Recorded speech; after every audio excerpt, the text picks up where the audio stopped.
So as you might know, the Sega Genesis has a problem called jail bars. And I've been trying to fix it.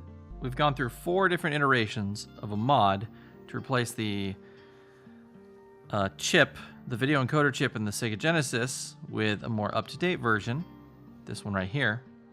But it's smaller than what's in there originally, and any kind of breakout board or adapter I find doesn't quite fit. So we're trying to engineer our own. That didn't go very well. So I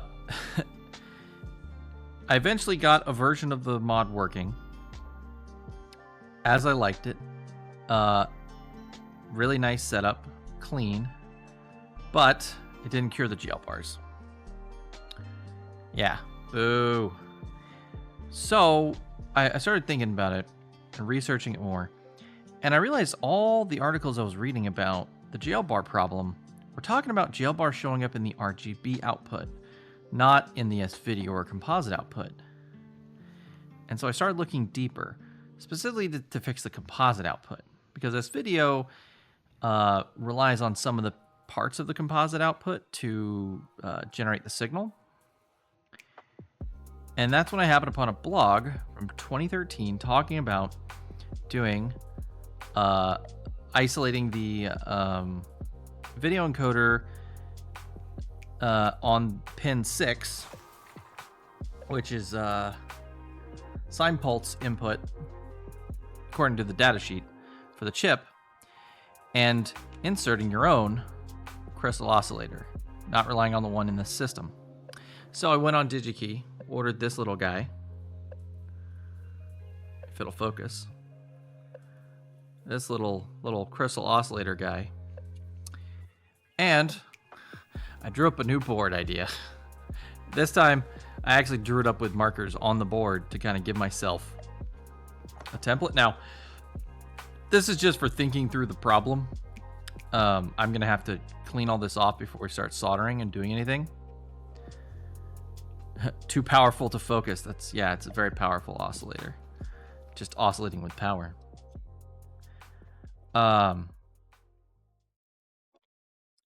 So we'll clean this off, but more or less what we're gonna do is we're gonna have this breakout board here with the CXA top, with our crystal oscillator here, and we'll have pins pointing down that we can slot into the board on the Sega Genesis, and hopefully that all works. So we'll be wiring up this crystal oscillator. I think probably last, or this last. I also got some new things to help out, make this a little bit easier. I got some bus bar wire. I think this is what, 26 gauge, 22 gauge? No, it's 20 gauge. But it's just the right size to fit through these holes, so I can run them across from hole to hole and make a nice connection, instead of what we were doing before, which was wrapping this thin copper wire around the holes multiple times and then soldering it all together into one solid piece. This is 30 gauge copper wire, so it's super thin, so yeah, that's why we had to wrap it multiple times. So we're gonna use this, and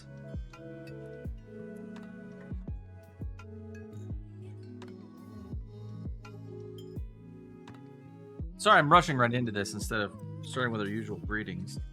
Promise we'll get to that. But I bought some things to help us out. Bought new flush cutters, because our current flush cutters are beat to crap. Actually, let me see if I can focus it on this and show y'all how much I have mistreated these things.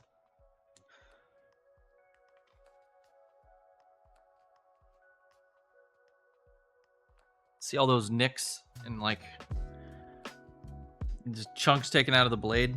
I mean, it still works, so we'll still use it for other things. Like if we have something we really need to go at, then we'll keep this one around for more its intended use case.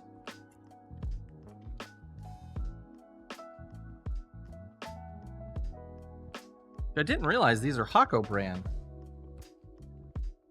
The original, like, yeah, I just reordered another pair of these, and I looked, and I was like, oh, they're from Hako. Oh, how nice. Just, that's convenient. Because that's what some of our other tools are. Hako brand.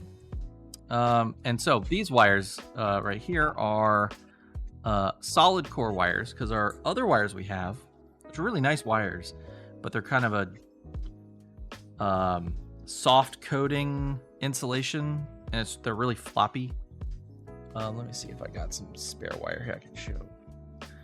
But yeah, this is like super floppy wire, so it kind of goes all over the place.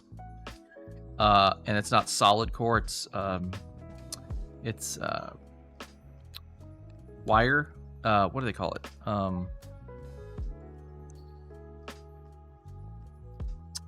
Stranded? Stranded. Terminology is not my best suit, chat. Y'all know this. So I bought a couple different gauges of solid core wire. I think I got, what, a 22, a 26, and a 30, I think, just to give me a range of options.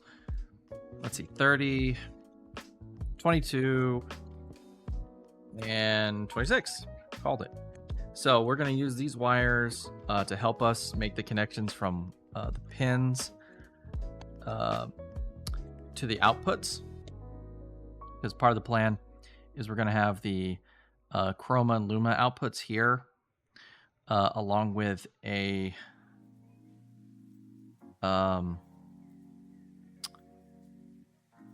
let's see, there's Luma, Chroma. I think that one's, let me look at my chart here. This poor piece of paper's been abused. Let's see. Why did I want that pin? Composite out. Ah, that's what it is. It's composite out. Oh, I can see it now. Trace down to there. So things like our composite out, our Luma and Chroma out, we're going to put to these little pads here like we did the version 4 and version 3 mods. We'll do a power. So we got ECC right here. So we'll put a little wire over here to do power. And we'll do a ground as well, because I know the S-Video mod that we needs 5-volt power and ground, so we'll make those available too when we get to soldering everything together. So that's the plan. Hope that makes a lot of sense, chat. Thank you for sitting through that long lecture. Oh man. Okay, so that being said, welcome in. Welcome to the stream. Hello, holiest tilapia. Welcome in, my fishy friend. I hope you're having a wonderful day.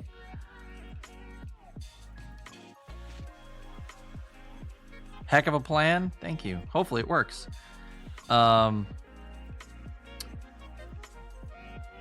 Also, who else did I see come in here and say hi during the intro? Trekintosh. Welcome in, Trekintosh. Hope you're also having a great day, and that all the trains have blessed you.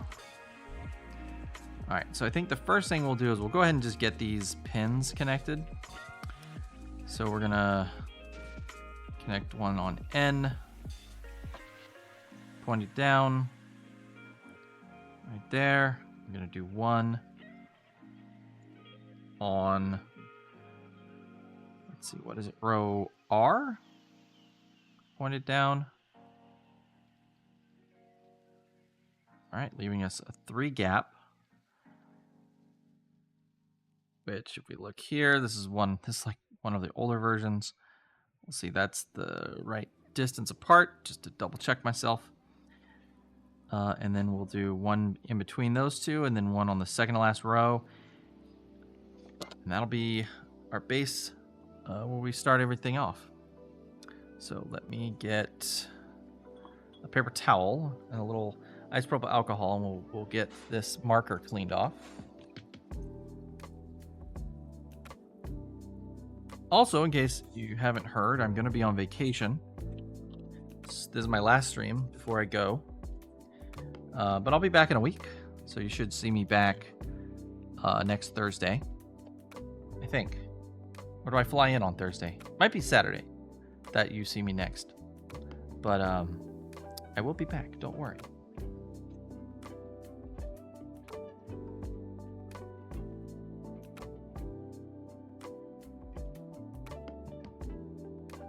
We gotta just bring the whole roll in case we end up needing it.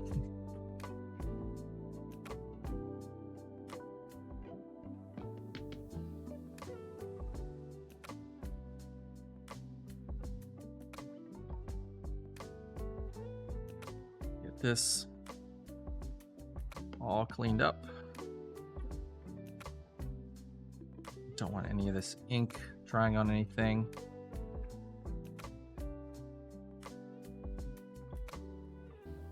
Time Lords only know I've got so much dirt and grime all over this desk. Y'all missed it. I also was trying to rush to clean this pad off because it was just covered in detritus from all the various things that I've had to do the last couple of tries at this.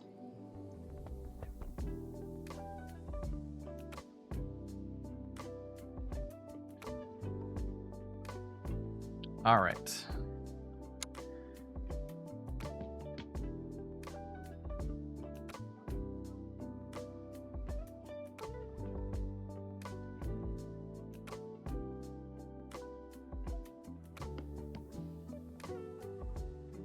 So if we got this guy here, I'm just gonna put this in here. So this is what the mod's gonna look like with the top chip on. So we need one in this position here. All right, we'll start with that one. We'll go ahead and tack it down.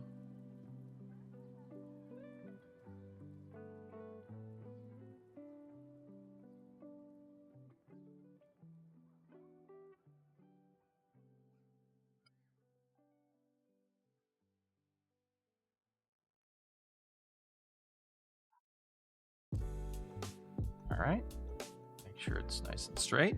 Actually managed to get it on there straight. Very cool. All right, let's zoom in a bit. Did that zoom out or in? In, okay. We're zooming in. All right. And we're just gonna go down the line here and just solder each of these down.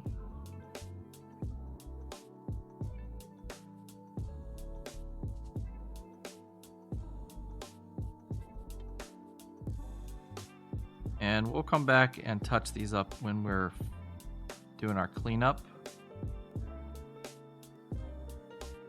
Right now I just want to get everything down on the board and ready to go. Because we're going to come back and we're going to add those bus bars wires. Oh, before I forget. Come here. I'm going to set up our fan here. Our fume extraction little device. Which you can't see, it's off camera. Just move it. Make sure it's not in the way. All right. Hopefully the video broadcast is drowning out the noise. Let me know if you guys can hear it over the microphone or if it's causing problems, and I'll turn it down. But I just decided to turn it on full blast.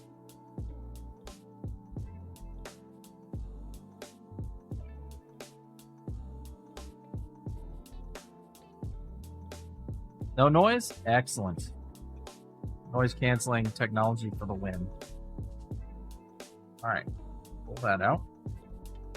All right, and we've got 3 spaces we need to leave between the 2 rows. So that one in here.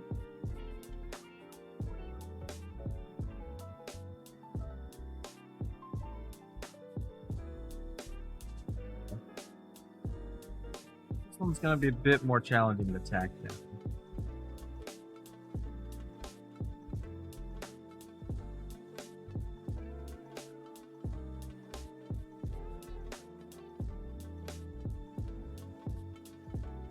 Get a little solder on the tip of my iron here, and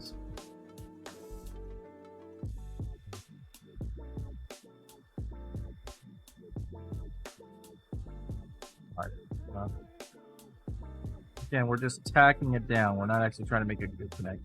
This is definitely not going to be a good connection. It's something to hold it in place while we get it down correctly. Now, before I get it all the way down, I'm going to take this one, compare the pins. They match. The distances match, so keep on going. This one. I need actually here. I'm gonna use one of these to hold this up on one end. Make this a little less wiggly. It's not. Whatever. Trying to grab that piece of copper instead of the solder.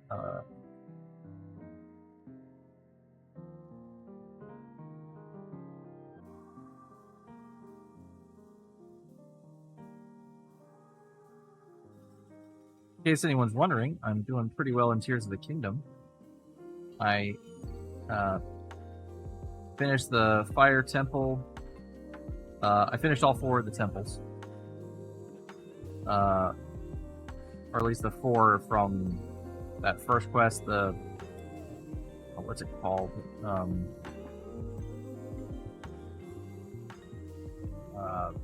Regional Phenomena, it's called, is the name of the quest.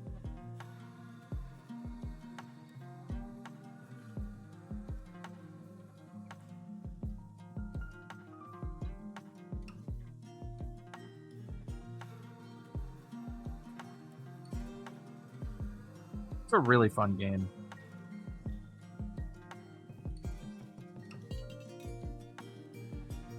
I actually saw an interesting video. I think I shared it in the Discord about talking about how great games are usually flawed. And there's a debate over whether a perfect game with a bunch of caveats is actually just a 7. And I don't believe that. I think Breath of the Wild is about as close as you can get in the modern times to a perfect game, to a 10 out of 10. And the follow-up, Tears of the Kingdom, I think is just Breath of the Wild, but better. So I didn't like the way that one looked. All right. We'll touch those up when we're done.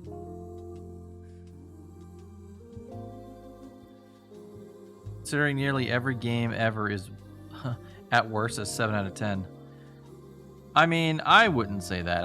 I'm a very harsh critic. I think there's a lot of games out there that are very bad. But I'm a very harsh critic.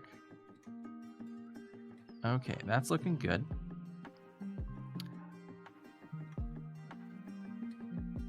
Most reviewers, yeah, there's, you know what I like doing? I like going back in the archives and reading PC Gamer magazine from the 90s.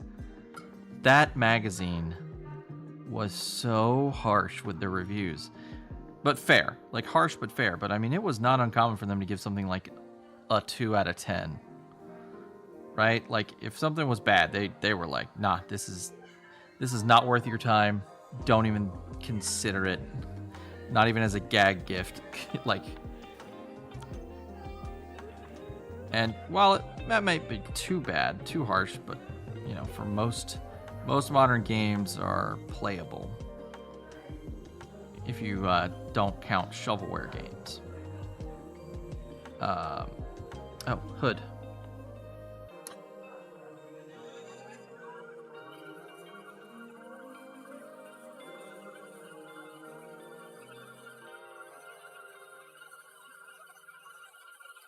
But still, I think you know, games games magazines and reviewers should definitely be willing to give lower scores. Like 7 out of 10 could be, the average for an average game. Like a game that's like functional but not super interesting.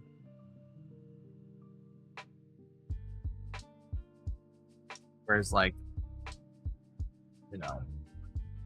any game that's just not functional should be, 6 or lower.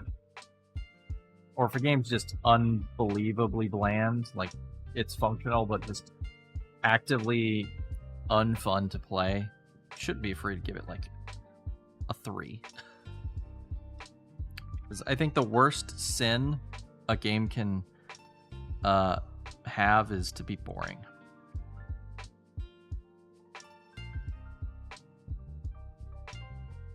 It has to be interesting in some way. Now boring doesn't mean, action 24/7, or I'm sorry, not being boring doesn't mean, just nonstop action. I definitely think there's some games that have quiet moments, boring parts that are very impactful and like are doing something interesting. But that's the thing, like it needs to be doing something interesting. It needs to be serving a purpose. It can't just be, uninteresting for this just because you have bad ideas. I was about to say we're free from the era of unplayable Shrek tie-in games, but I think that might be a lie. Yeah, definitely play an interesting bad game over nothing of interest, but technically not crap. Yep, same, absolutely. I'm exactly the same way. Let's not burn ourselves, cat.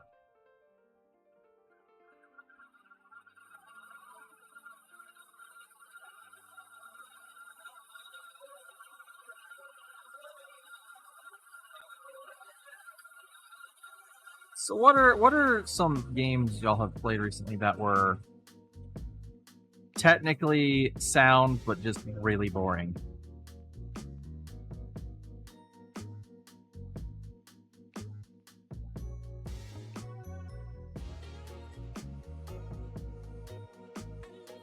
For me, that's like every sports game ever made that isn't named Mutant League Football or Blitz.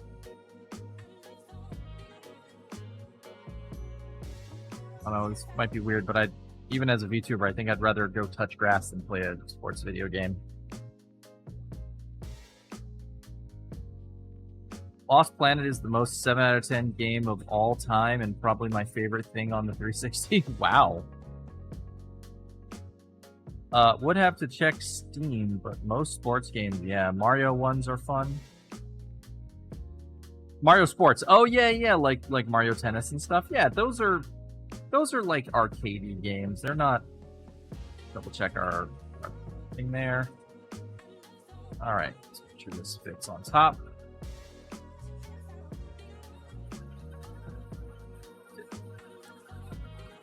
All right, little tight.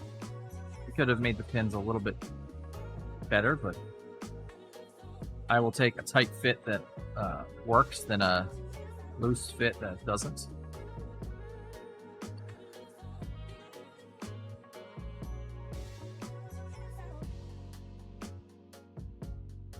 Just so paranoid that that's not going to work. Okay, that's the right size.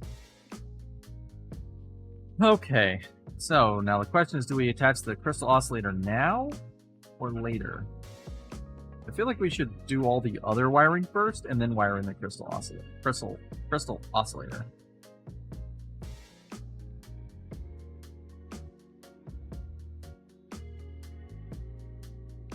Pardon that rude interruption there, Cat. Alright, so turn that off so I can think. Windjammers and what are not your windjammers and your what not are fun. What? Sorry, I totally probably mangling what you're trying to say there.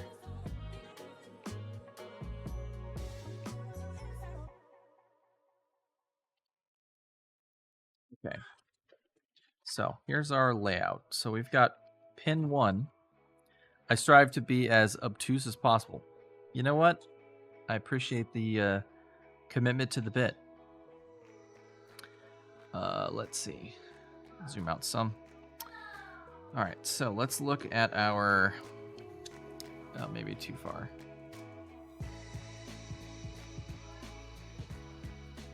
So let's look at our plan here. We got this this off RetroMod website. We've shouted them out a couple of times. It was Retro RGB wiki. Oh shoot, I need one of my mods to keep me honest here. Sports games that are all about arcade chaos and not centered or stand all about actual... Yes, I agree. That's why NFL Blitz is great. It's still football. It's recognizable as football. It plays like football, but it is definitely an arcade game. And I appreciate that. Or NBA Jam. NBA Jam's another good example. Recognizably basketball, enjoyable as a basketball game, but it is not a basketball game, if that makes any sense. It's like hyper reality. All right, so we need to get our bus bar wire here. And so what we need to start doing is we need to start translating these connections over from the small to the big. And the way we're going to do that is we're going to take bits of wire, we're going to connect them on the top pin here, push it through the hole, solder it there, solder it, like bend it down and solder it there so that we make a good connection, and then we snip off the excess. But we need to map out which ones we actually need to connect, because not all of these need to be connected. Oh, now I've got this stuck. Well, this one needs to be connected, so let's just leave this one in here. So let's bend that down. These are pre-tinned copper wires too, so that's nice.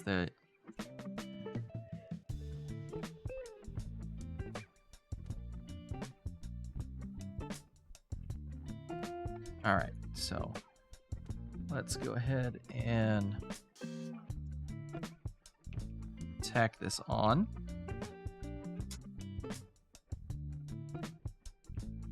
Oh, we need some more solder for this.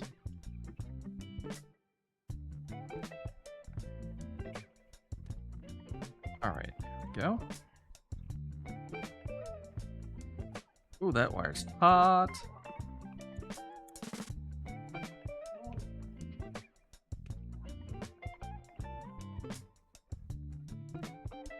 Oh, I moved it too soon. The solder hadn't set yet.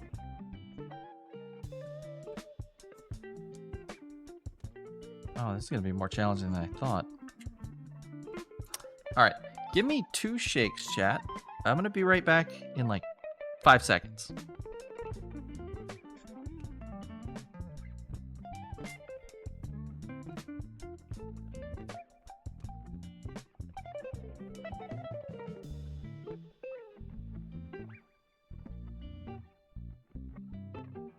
Oh, my stream deck's not working.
Hey, I'm back. Sorry about that, chat.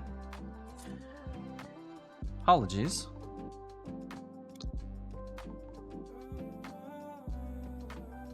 Hey, Gaming Crossroads, welcome in. Yeah, enjoy your food. Thanks for stopping in. Hope you're having a wonderful evening.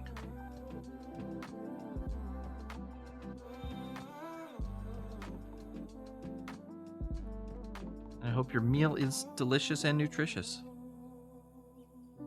All right, we got this first wire ready to go. Hopefully I got the issue with the stream. Ow. Owie. Pens are sharp, chat.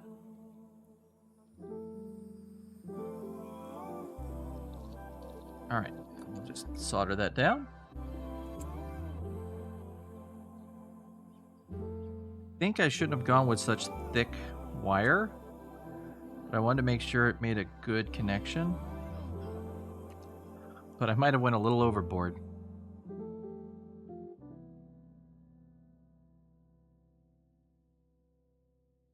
All right, that's our first one done. All right, so we've got RGB out, which we want to pass through to the from the chip out to the board. So let's do that. So we're going to need another wire. Take this guy out a bit.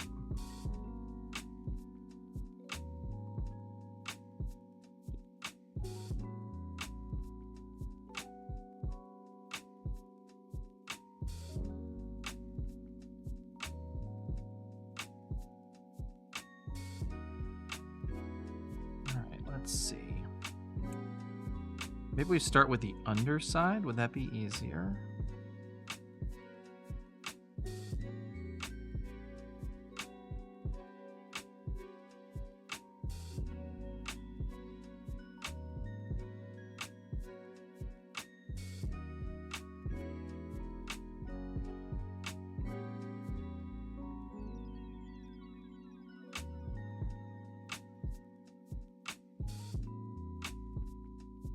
It will be.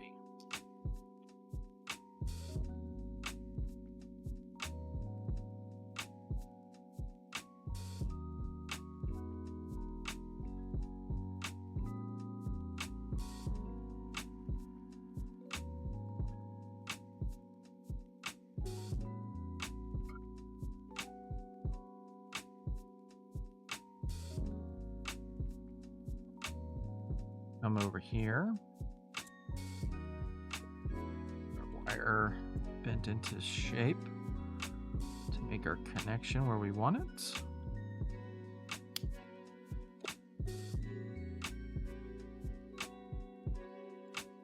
Trim that excess.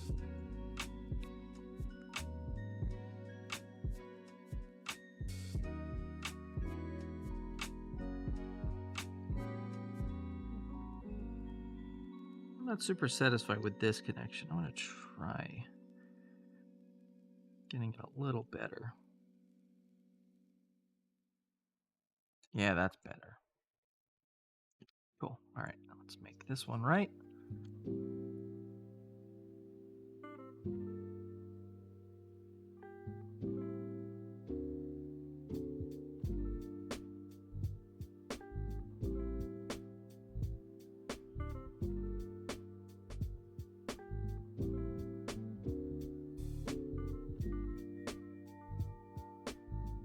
Oh no, did I push the pin through? Oh no, I pushed the pin through because I was pressing too hard. Oops. Gotta fix that real quick. Okay. Whew.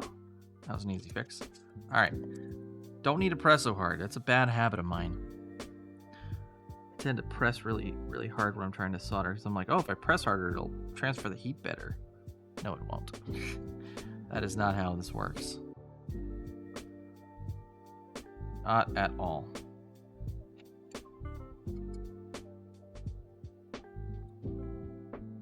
It's not how any of this works. Here, you know what we're gonna do? This wire is so gangly. There we go. stop working off the spool. That'll make this a little easier, I think. All right.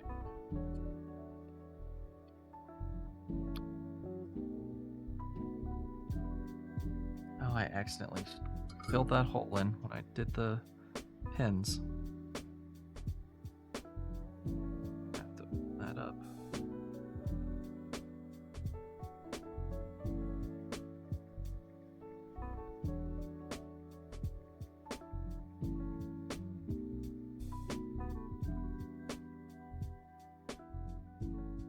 There we go.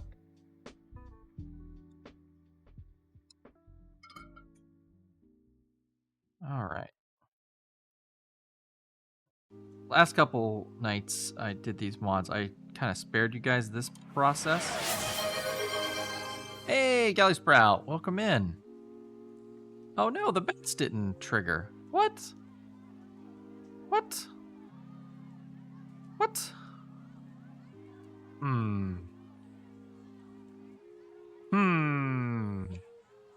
Hold on.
Well, it's not connecting to VTube Studio, but we're not using that model right now, so don't have to worry about that. So give her another go, Galley Sprout. I'll refund your points as well.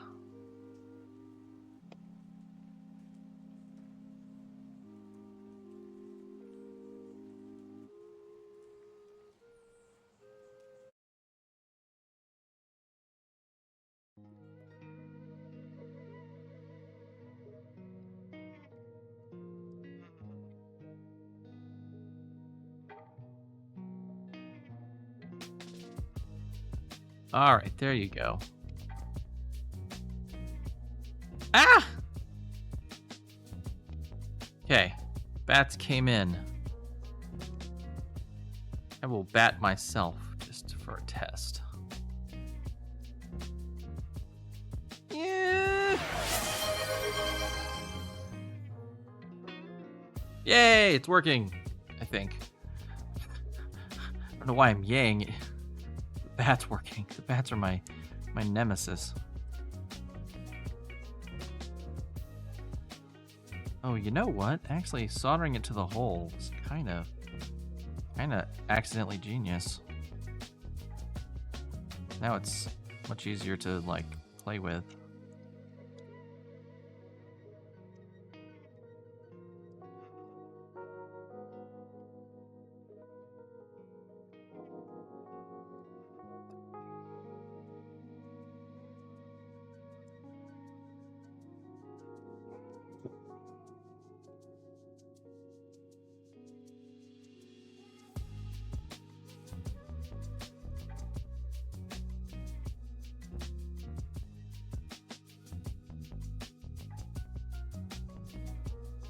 Yeah, these little short connections are going to be a little bit of a bane, I think.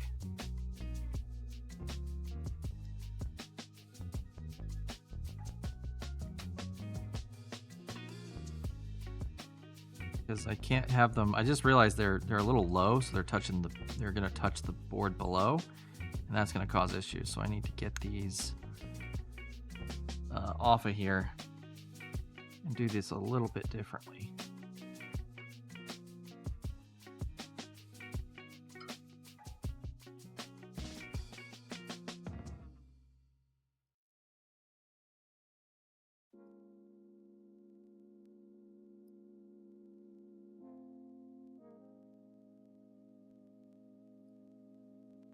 All right, there we go. Let's do it like that.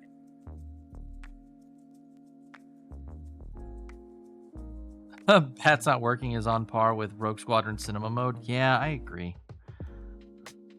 That was wild. I can't believe that was a thing someone thought was a good idea to put in a video game.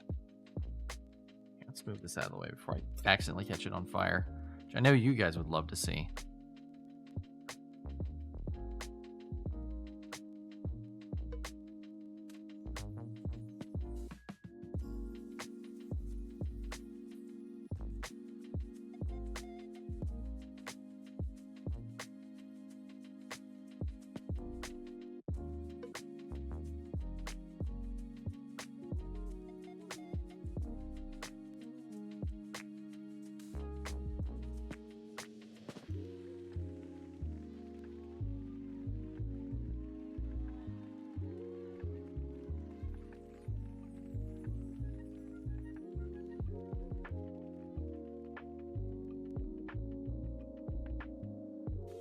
Is that too far away?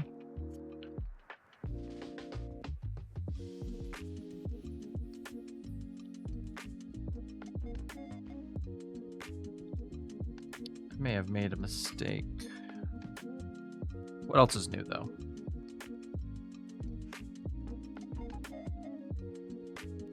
Mistakes are how we improve and learn.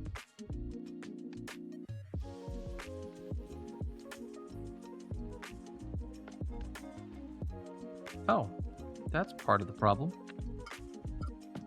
It's, if you notice, the second one here is come up to greet us. So that's why it's too short.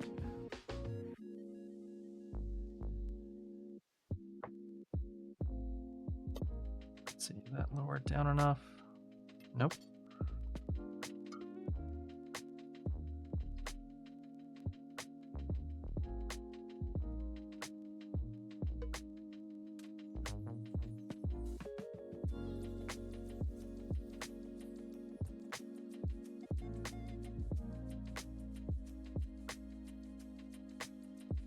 I might just redo this one. If I can't get it to cooperate.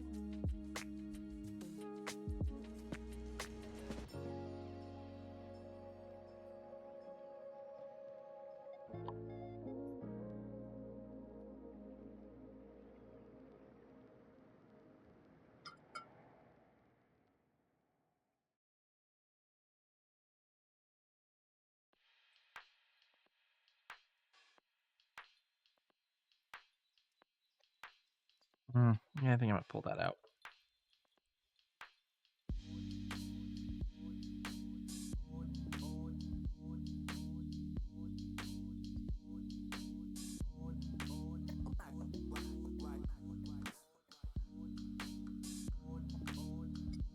All right, we'll just do the other one for now. We'll come back to that guy. If you could revive a 25-year-old piece of thinking sand, which couple mistakes I'd be really... If you could revive a 25-year-old piece of thinking sand without a couple of mistakes, I'd be really impressed. I definitely cannot do that, but, you know, we'll try to keep the mistakes to a minimum. We want to treat this old sand with as much respect as we can. It is quite elderly at this point. At least in chip years.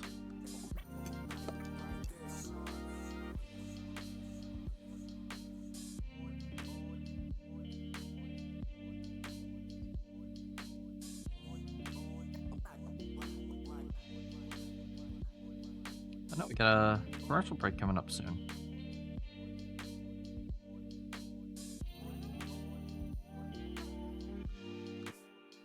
I'm going to keep working on this during the commercial break.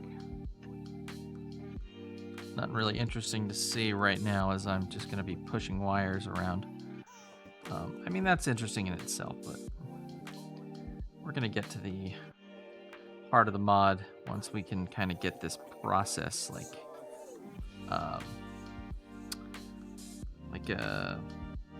gotta come up with a workflow, you know, like,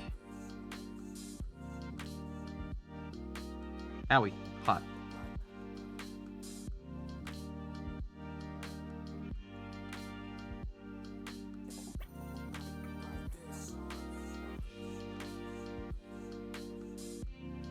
Oh, came all the way through.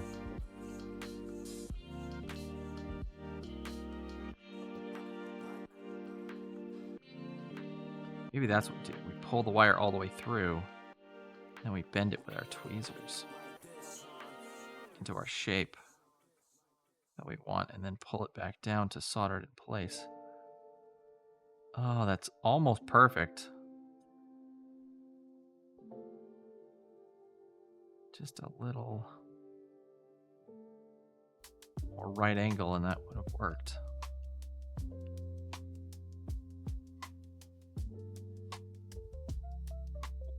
Just trim a little bit off the, just a tiny bit.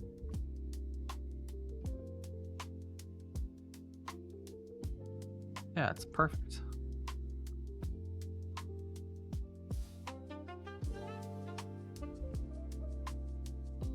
We just solder it down.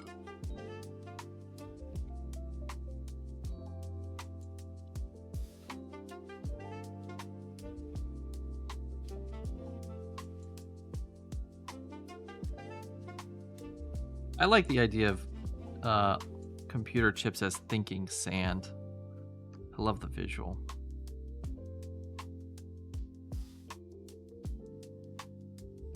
Yeah, that works really well. There we go, we're getting the workflow down. And then we just have to cut this one off. The right length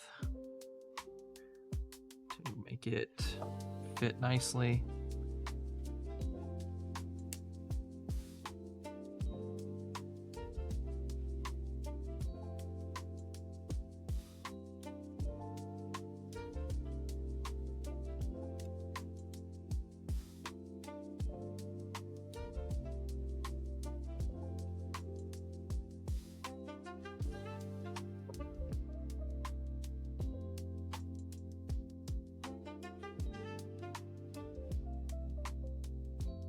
Go.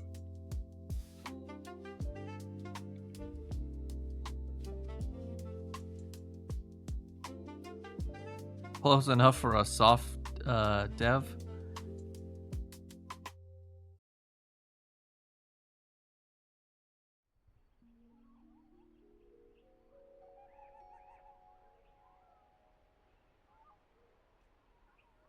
Where's my heat?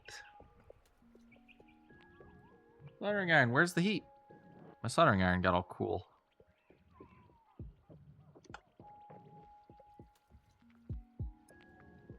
Can't solder things with a cold iron.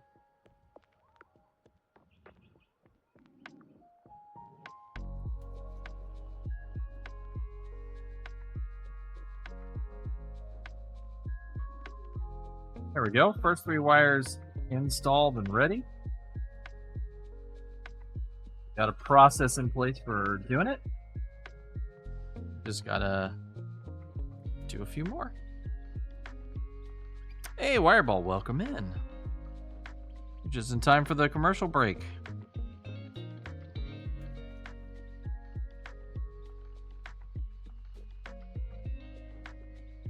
Let's see. I'm trying to make this a little short this time.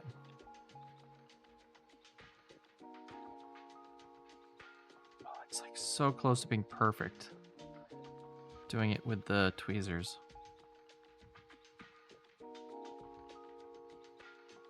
All right, everybody, don't go anywhere. We'll be right back after the commercial break is over. See you in a few minutes.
Welcome back, chat. Hello. How you doing? I hope you're doing well. So we're just wiring things up, including this handy-dandy little 3.3K resistor, which we're going to go from pin 17. So that's 24, 23, 22, 21, 20, which is our composite out, which we haven't connected. VCC2, not connected. VCC2 is so 20, 19, 18, 17, Y-trap. So how we're going to wire this one up is very simple. We're going to solder this wire to this guy here. And then we are going to push through here. In fact, we might even start on this side. So push this through.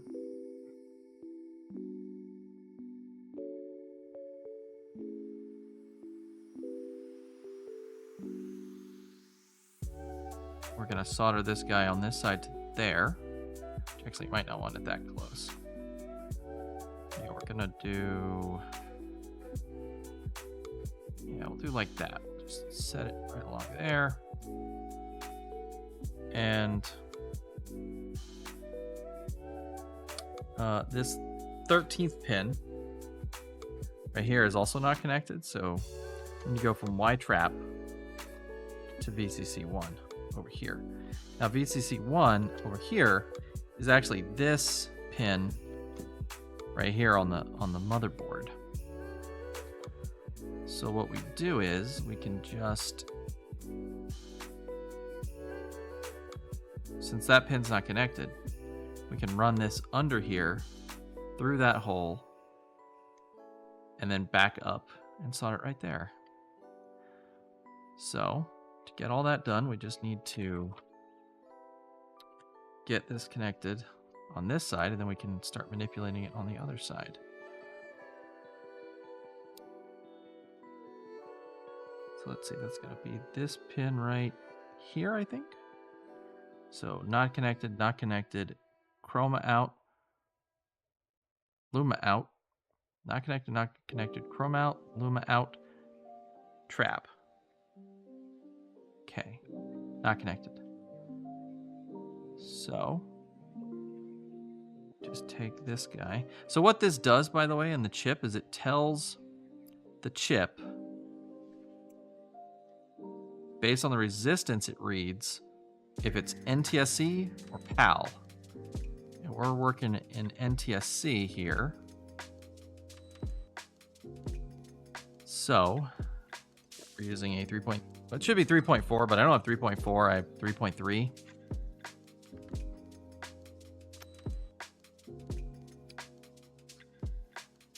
Uh, 3.3 ohm resistors. I mean, they work. I've used these on all the other mods to signal NTSC because I think it's just an on or off switch in the chip. I don't think it's doing any math based on the resistance. I think it's just using these two values as like triggers. So it's either, oh, that's a resistance near 3.3. I'm gonna be NTSC, or it's reading 2.6. Actually, no, it is 3.3 for NTSC. Oh, I read the diagram wrong. Oh well, then we got 3.3, so we're exactly on the money. Never mind me, chat. I'm a silly bear. All right.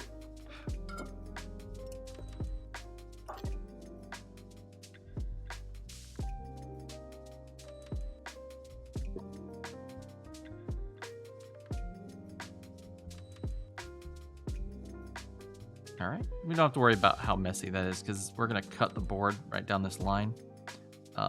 So all this over here is gonna get, I'll probably reuse it for some other project eventually, but for our purposes today, it doesn't matter.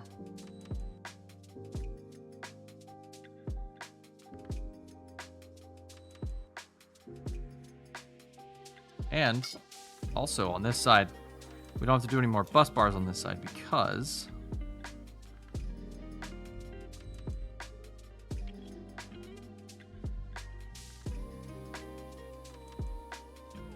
the remaining connections across this side are 19, which we already connected. 18 is not connected. These are going out to the mod.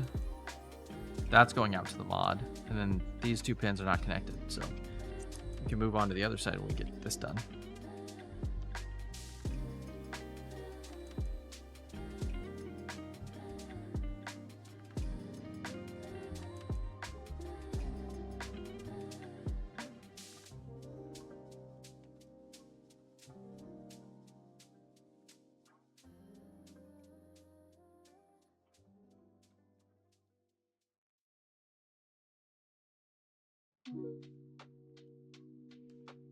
All right, and even though that's not connected, I went ahead and just routed that around that pin. Just, I don't want it to connect if it doesn't have to connect.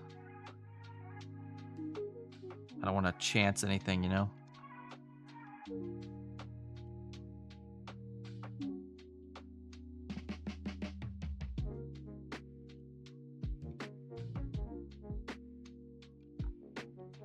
All right, solder that down.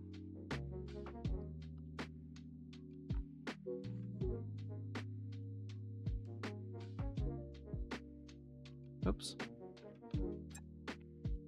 Did that a little off camera.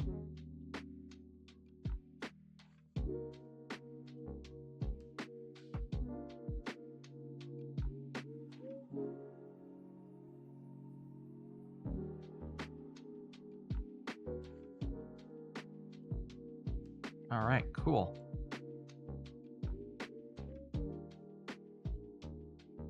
All connected up.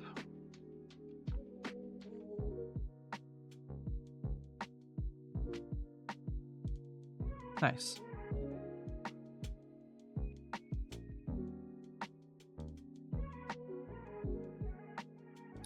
All right, we can start on the other side.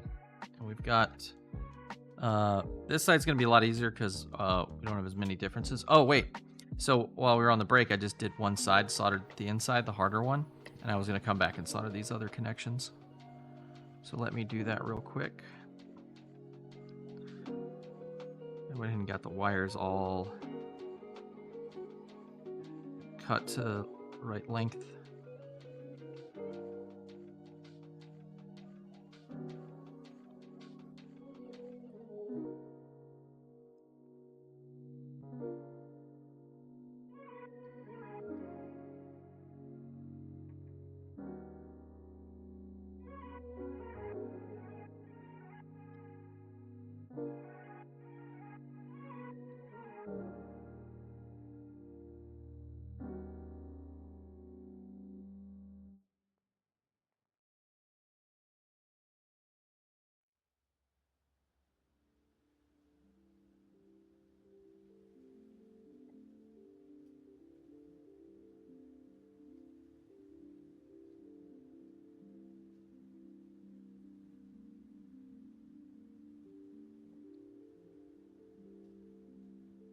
Okay, sorry, just had to get a good close look at that to make sure it was making a good connection.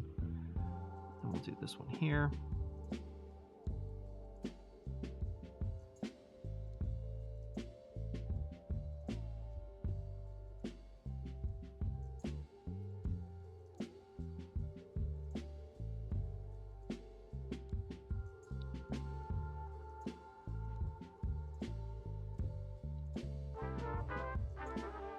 Okay, good. All right. Just wanted to double check, make sure those are all nice and solid. Okay. I need some water. Hold on a second, chat.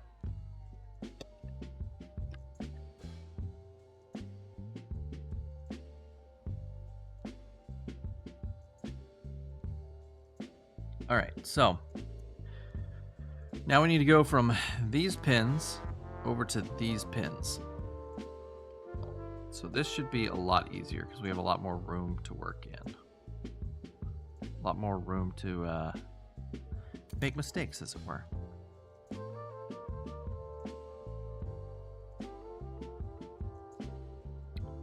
So we'll start on the second row. When we put this through the hole. So we'll start on these second rows. And maybe we go...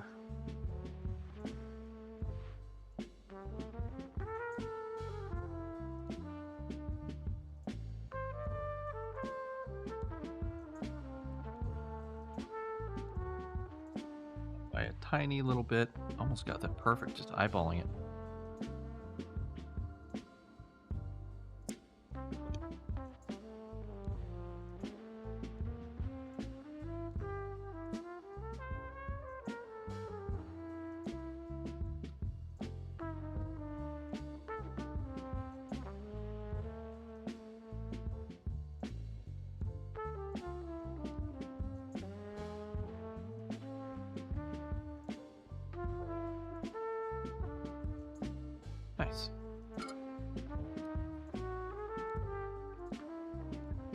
to the blue side.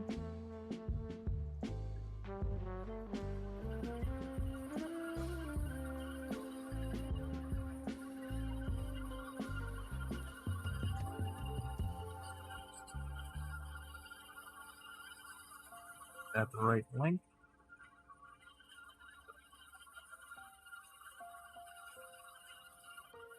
I think I went overboard. I was working with such short wires before. I was like, oh, I gotta get these big chonkin wires. I think that was a mistake. I should have gone with a little bit smaller gauge. This 20 gauge I think is too much. I think I should have went with 22 or 24.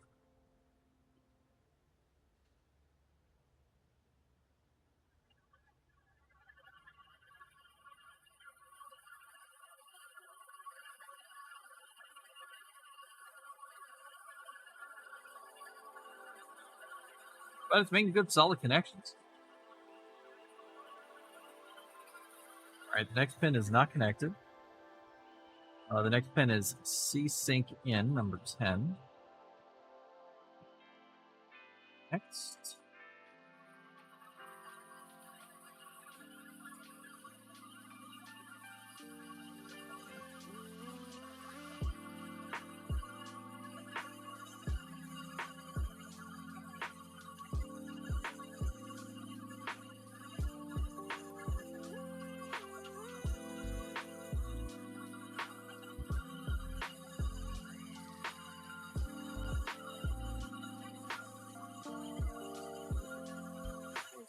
This wire, one of the other things, it's like a little harder to manipulate than I liked.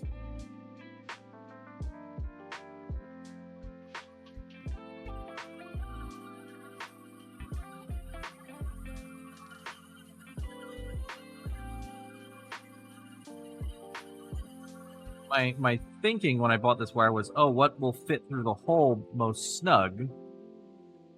And, 20 gauge popped into my brain. And I didn't question my brain. I just went with what my brain said, which we all know that's a mistake.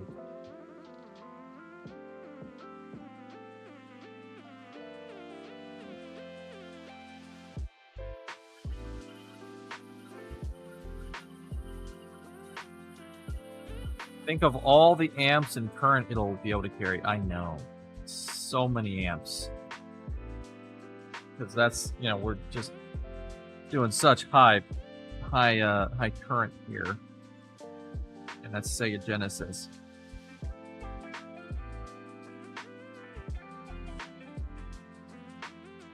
And you think Nintendo's playing with power, wait till you see my Sega Genesis mod.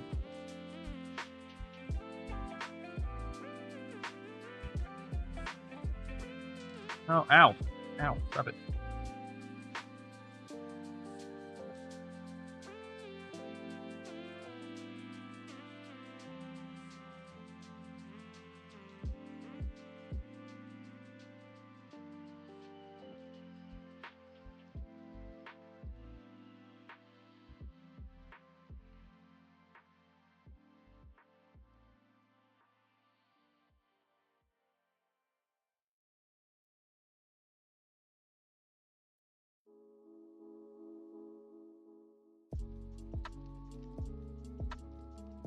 It's a little slower going than I expected. I'm sorry, chat, but I just don't want to take any chances and make these connections bad.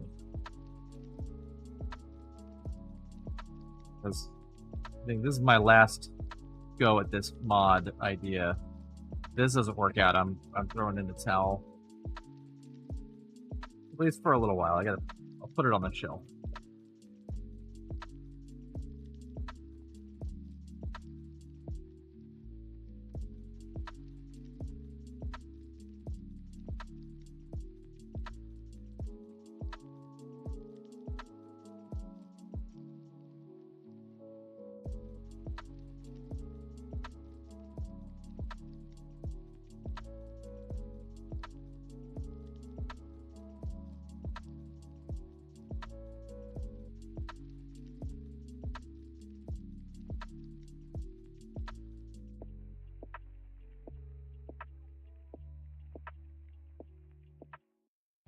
All right. Next pin Number 9 is not connected.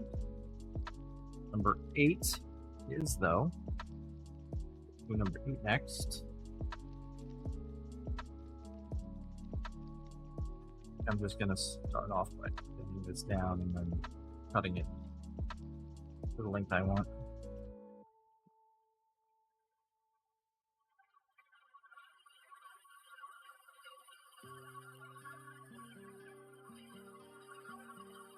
It's a little bit of a waste of wire, but yeah, at this point.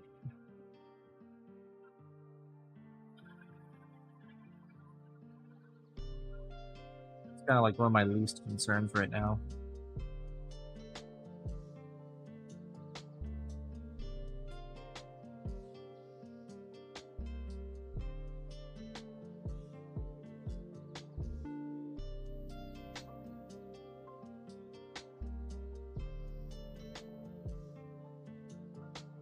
Okay, let's get on that side.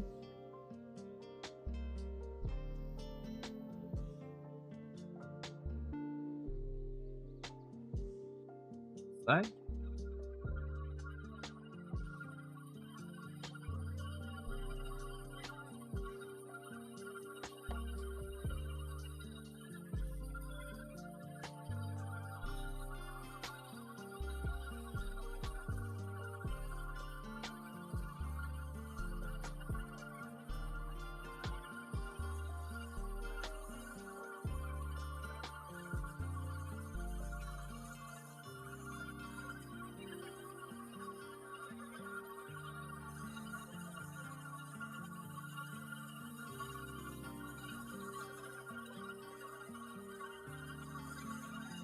That looks like a good connection to me.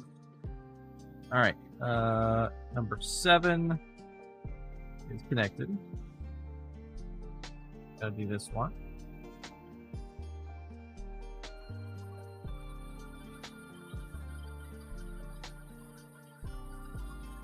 So let's just count, make sure we're on the right track. 1, 2, 3, 4, 5, 6, 7.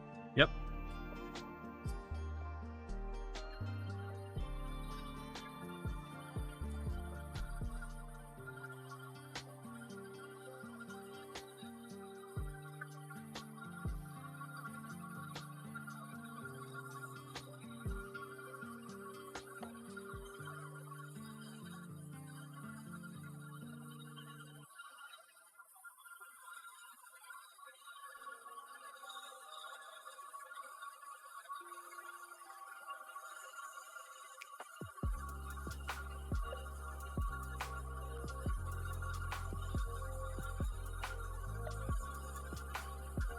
Oh yeah, that one went on super easy.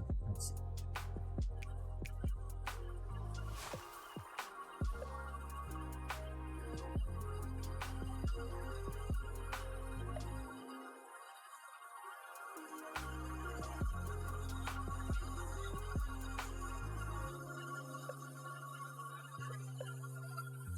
Side now.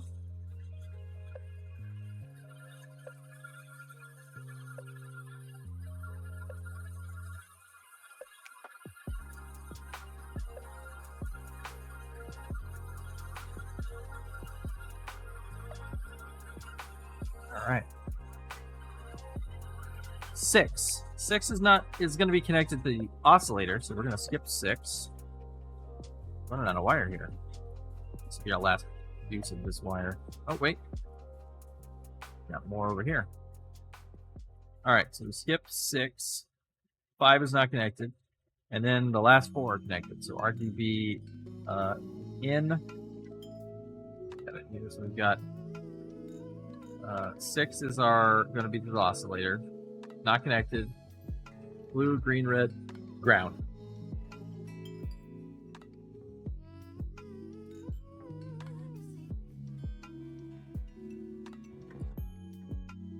Oh, ground, right there.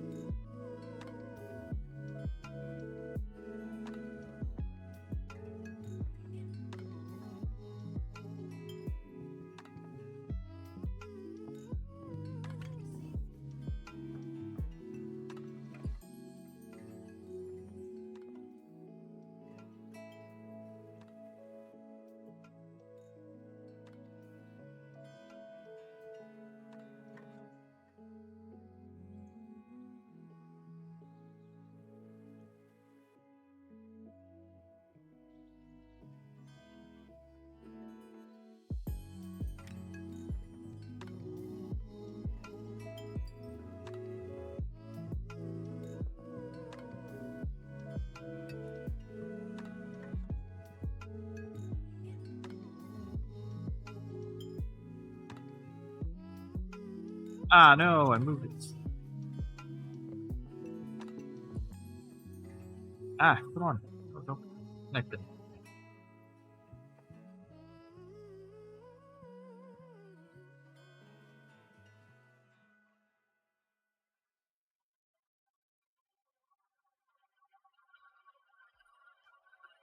You know, why haven't I been holding this with my tweezers? Chat? I know I'm not this dumb. How did I forget to use tweezers to hold this down? I want to make these way easier to connect. I feel kind of silly. Alright.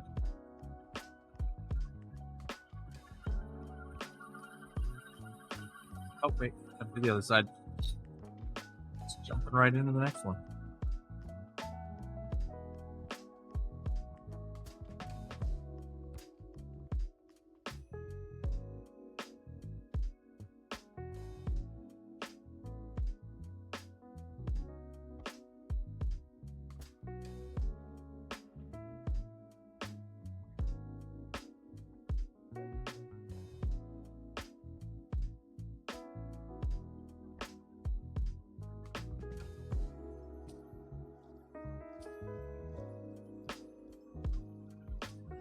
Alright. Looks good on that side. Let's go on this side. Alright.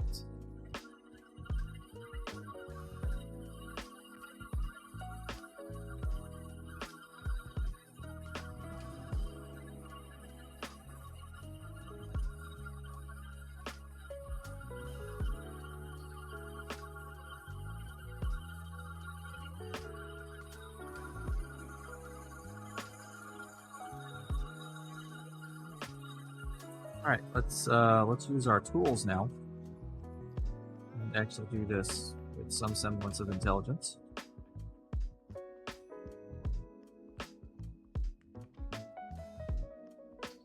So chat, let me hear, what's your favorite Sega Genesis game?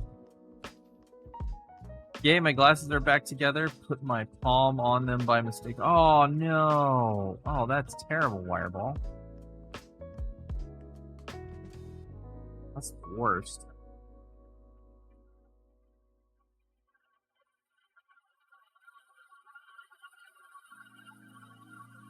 I am also a glasses wearer, so my heart goes out to you.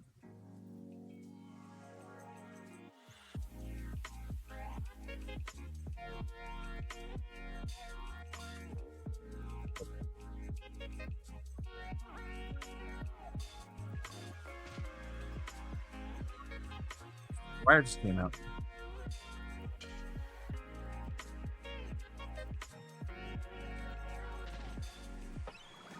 How did that even happen?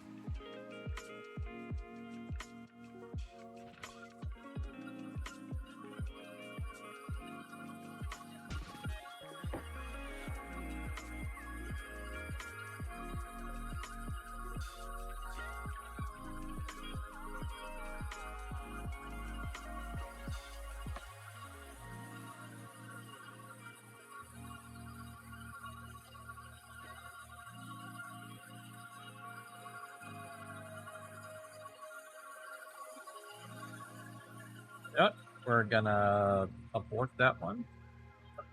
We're gonna try a different wire.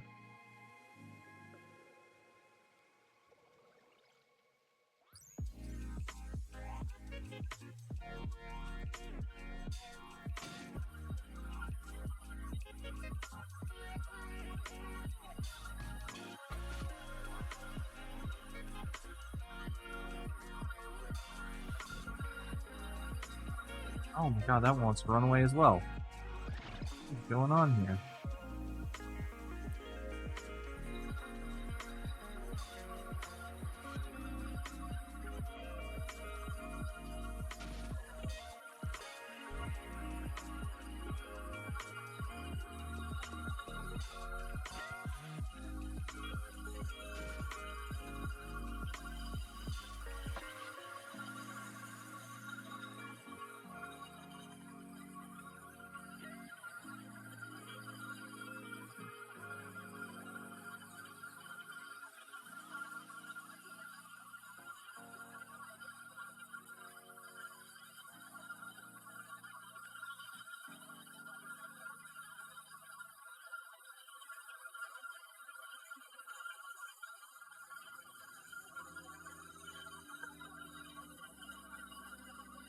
Why was that one doing such a problem?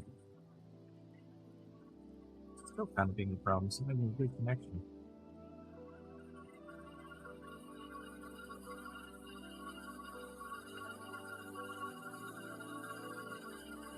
There we go. It's a good connection.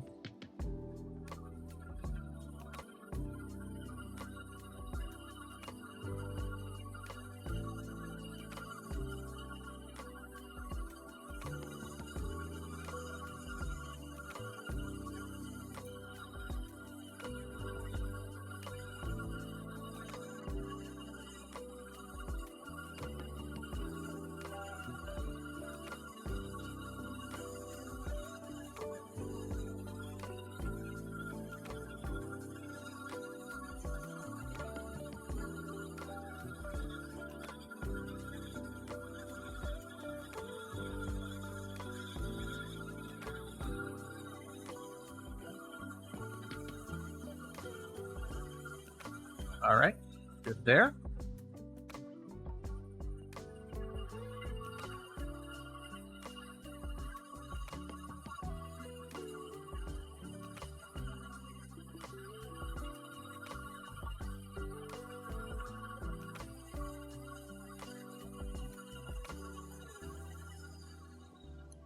Oh, sorry. I thought that noise was getting drowned out by. Sorry, that's the exhaust fan. I had asked earlier if it was a problem, but it seemed it was okay at the time. I apologize.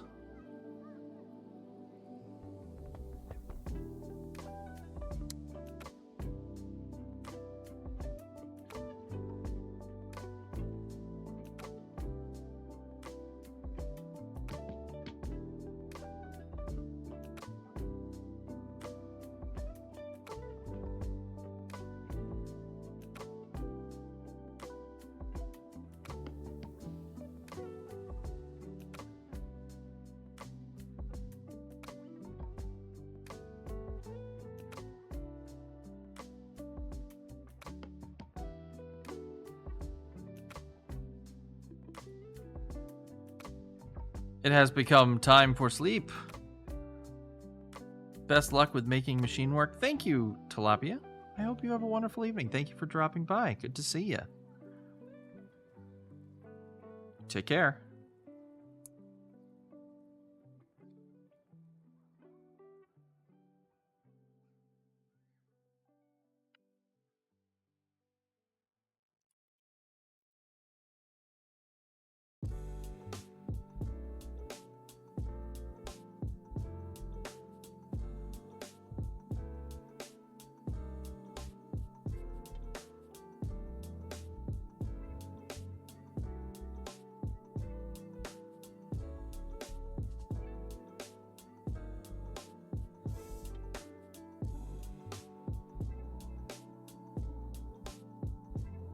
That one went together perfectly. First try. Nice. Let's cut some more wire off our spool.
Sorry, chat. I'm like struggling with this last wire.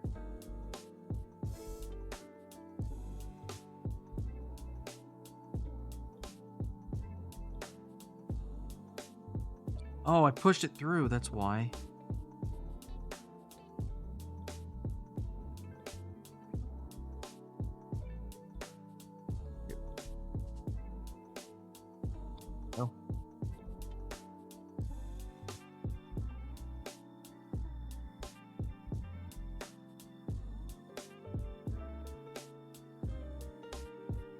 Or I should say pin. I pushed the pin through the wire.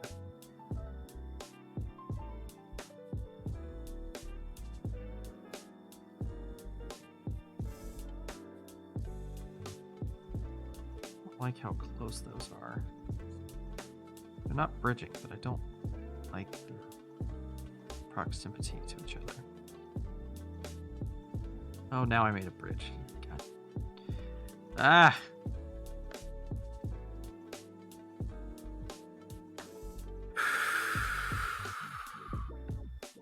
I need a break. Oh, my iron cooled down. That's probably why that happened. Whew.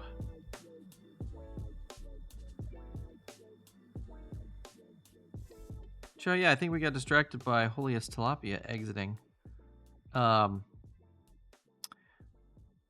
What's everyone's favorite Sega Genesis game? And don't say Echo the Dolphin. Me and Echo the Dolphin are on speaking terms.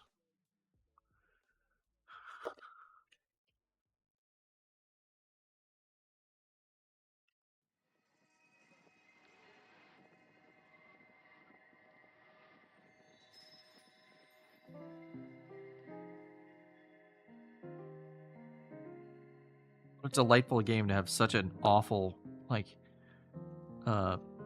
difficulty curve.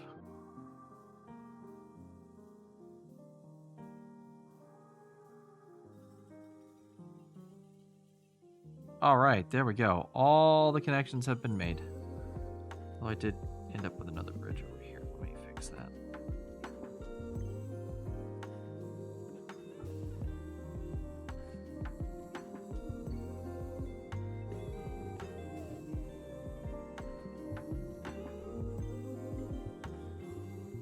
Okay, no more bridges. Alright, so we got the bus bar part done. That's one of the more difficult bits. Now we need to wire things up using actual just wire. What gauge should we use? 30 is probably too small. Let's use 26. Because that'll fit through the holes. That will... let's see, maybe 26 is too much. Let's look. Did I grab 26 or 20? Oh, this is the 22. 22 is too much.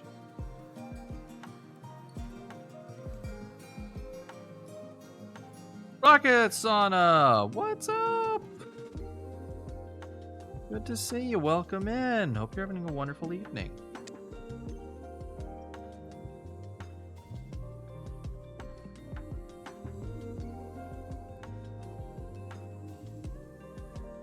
GL unjanking the Genesis.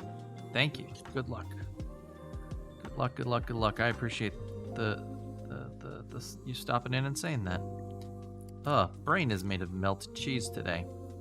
I've had a not to talk about my personal life, but this has been a heck of a week. I have had a lot of bad news and setbacks happen this week, but I've had a lot of good things happen too, so I can't complain too much. Let's see. Those are 26. Let's see. Does it fit through the holes? Haha, the 26 doesn't fit through the holes. Okay. But we can use the 26 for other stuff later. We will use the 30.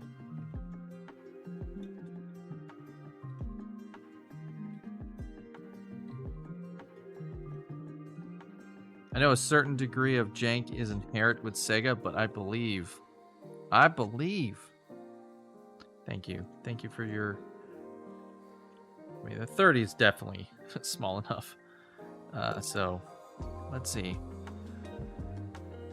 We'll just start grabbing spools out of the box and using them to make connections. We just gotta look and see what our connections are. Let's see. Let's go back to our chart here. So we need to make sure that chroma out, luma, and let's see. Chroma, Luma, and composite out. Over here. Need to make it over here. So they need to go from this side to these pads.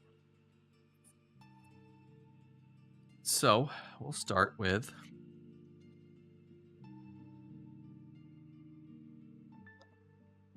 chroma out.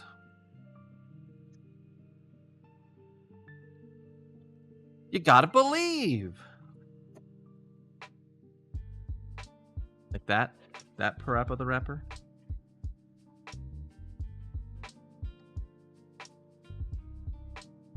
That's interesting.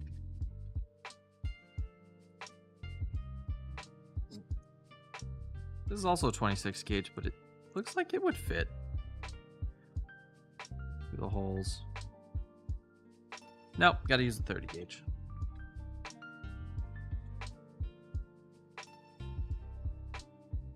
If we're gonna go up and down through the holes.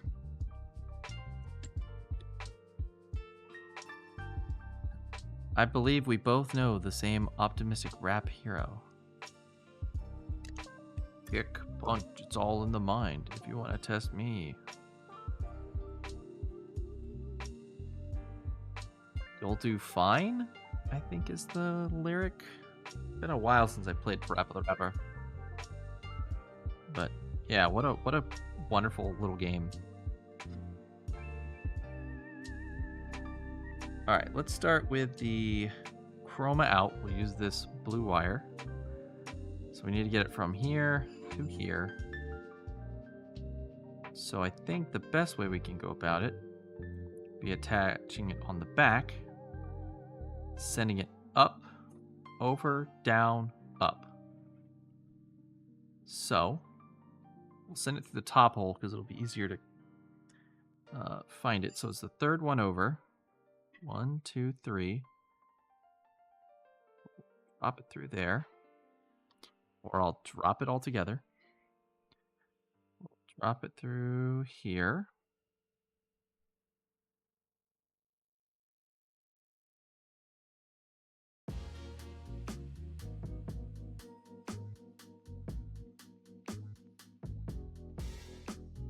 Solid core wire, so I can just bend it over. Since it's 30 gauge, it's pretty malleable. We should be able to just use the existing solder that's on there to at least get it in place.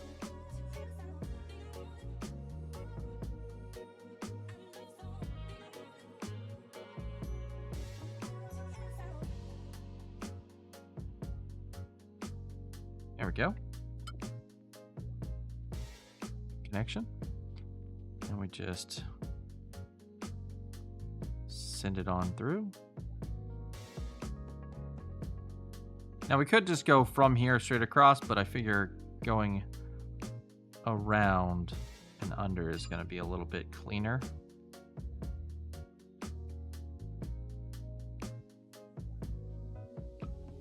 Aw, there's solder blocking up this hole.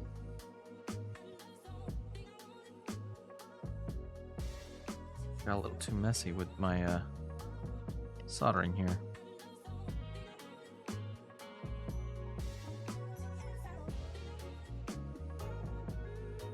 I recently did Parappa. It's an absolute classic, cute, funny, and hip-hop. I feel like I should dig out Parappa the Rapper 2. I never tried that one. I have never tried Parappa the Rapper 2. Is it any good? Do you know? Like, as far as like the consensus in the community is concerned?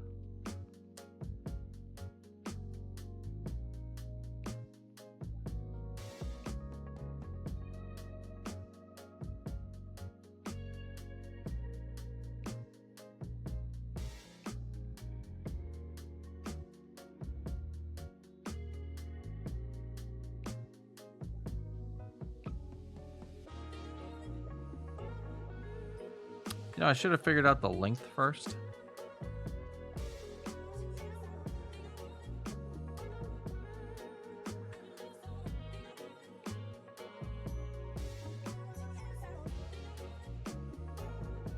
I haven't heard anything bad about it. I'm surprised the series kind of died off. That's the type of game that would drag me back over to PlayStation. Yeah, I'm kind of shocked too that it just sort of died out. And like rhythm games are very popular. They never, they have their ups and downs in popularity, but they never really stop being people still like them a lot.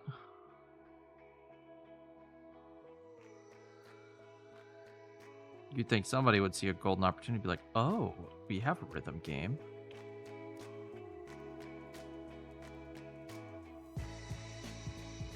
That can appeal to new audiences and old.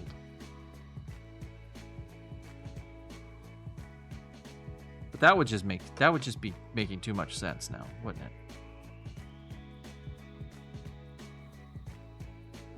All right, now we just solder this wire to this pad, and then we can attach our mod to the pad easily when we go to put the mod in.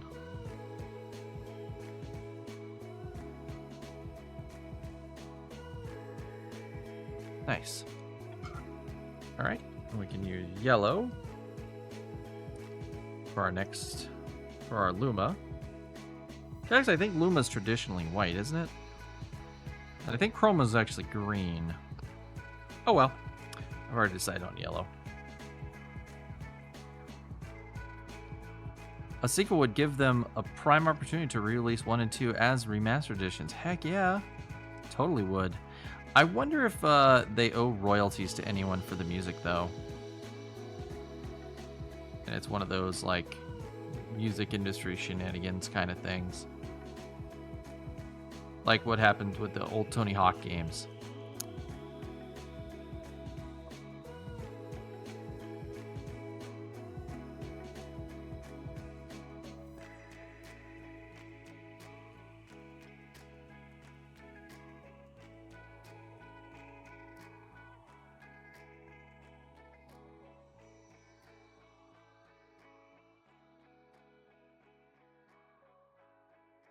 I seem to recall they own the soundtrack outright. I don't think the artist beyond the track got paid very well. Ooh. I like seeing artists get paid. That's a staple of this channel. We like seeing artists get paid. And then right, chat. Artists get paid.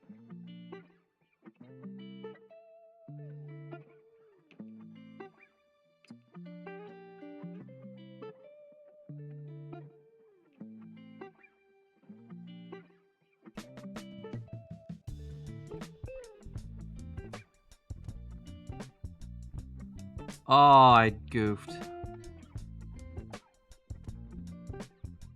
Wow. So I saw that this wasn't making a very good connection. So I went to touch it up and I burnt the wire. This 30 gauge wire, like the shielding just explodes if you touch it with the iron. That's really funny.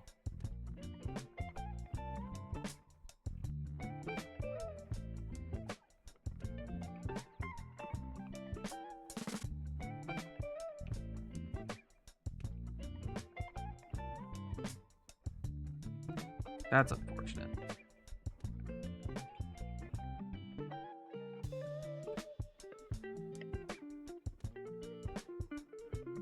All right, lesson learned.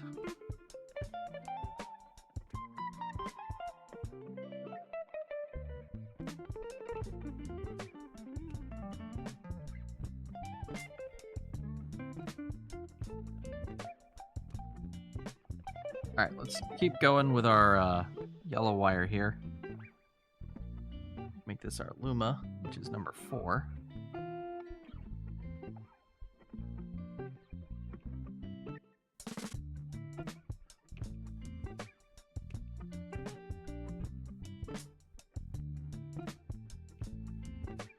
Through here.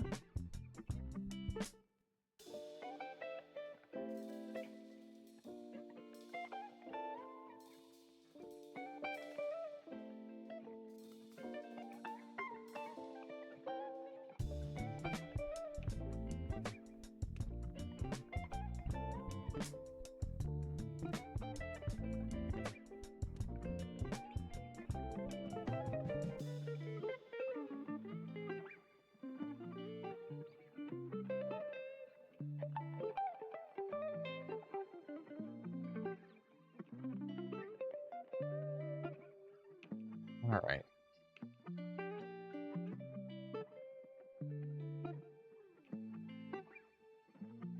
That's an interesting lesson learned there. Oh, I got a piece of blue wire still stuck in here.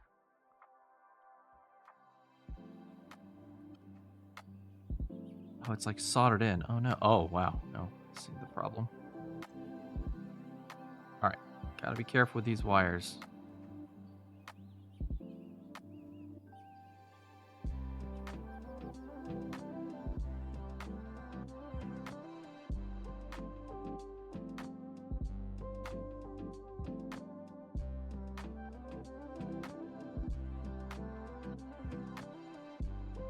Although I agree, music licensing definitely can hamper releases. Oh yeah.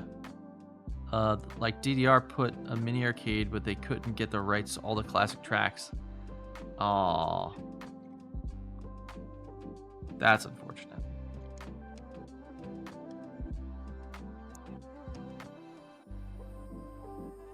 There were a lot of really good songs on that original release.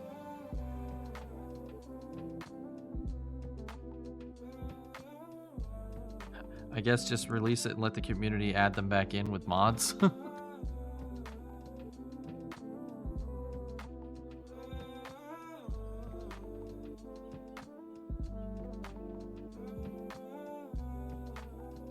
That's what I would do, at least.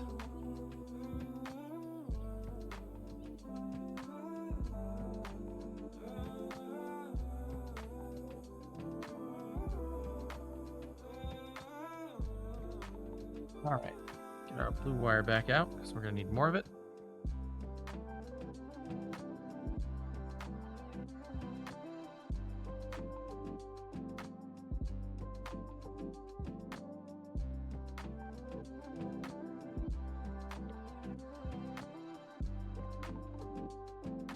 This has definitely been an interesting set of challenges we've had to overcome with this mod. Or this version of the mod.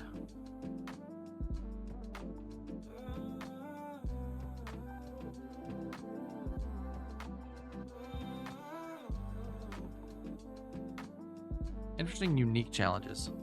I think that's why the community around Stepmania is so popular.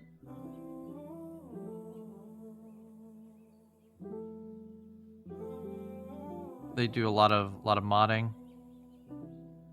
Or is Stepmania just super easy to mod? Or both?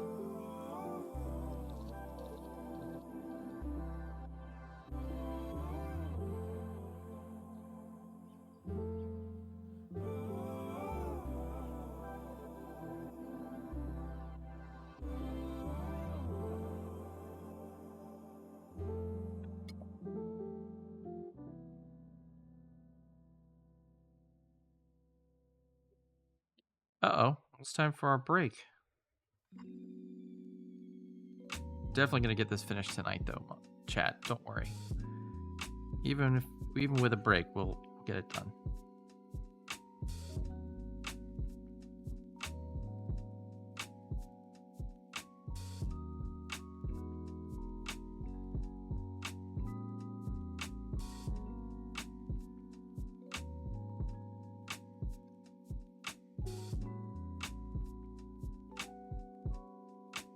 It's a PC program that I understand has all the classic songs available, plus whatever you want to add.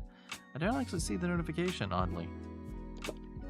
Sort of a homebrew successor. Oh. Cool.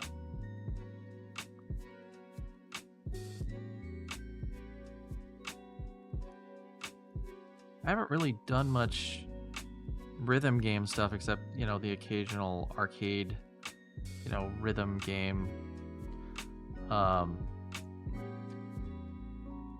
throw a couple tokens into every once in a while whenever I get out to an arcade. None of the big machines, but like some of the smaller ones. You just like tap buttons.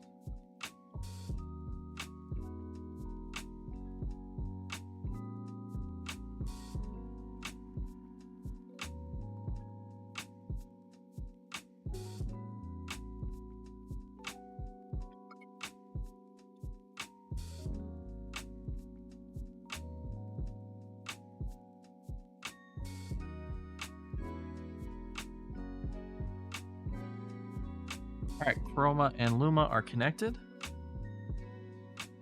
We used to slay the heck out of DDR in the 2000s era.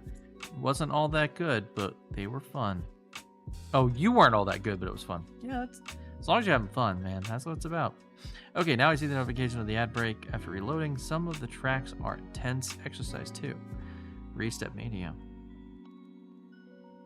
Alright, so we did these 2 connections.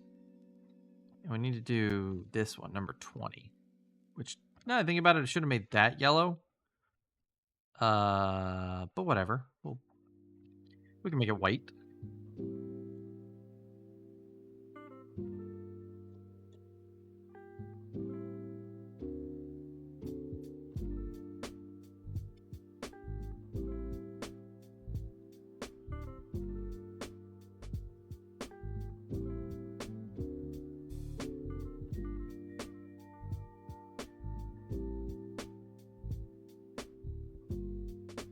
I always end up picking the wrong side of the plastic when I try to take those off.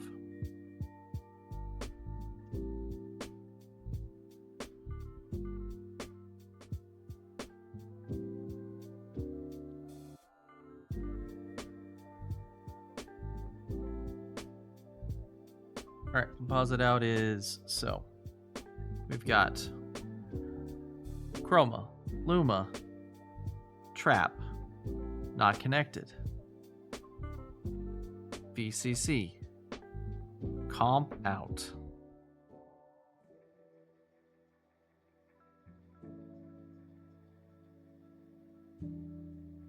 Which makes sense because if you notice, we don't have any other connections to this pin.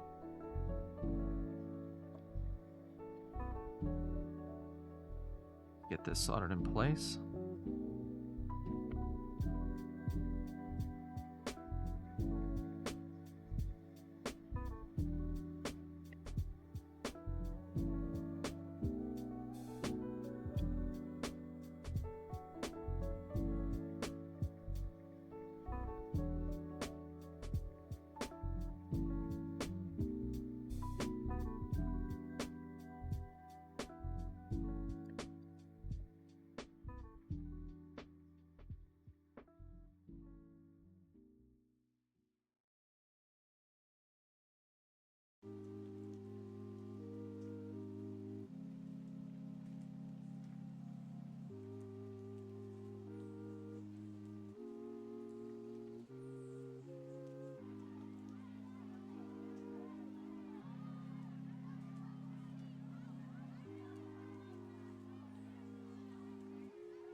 All right, everybody.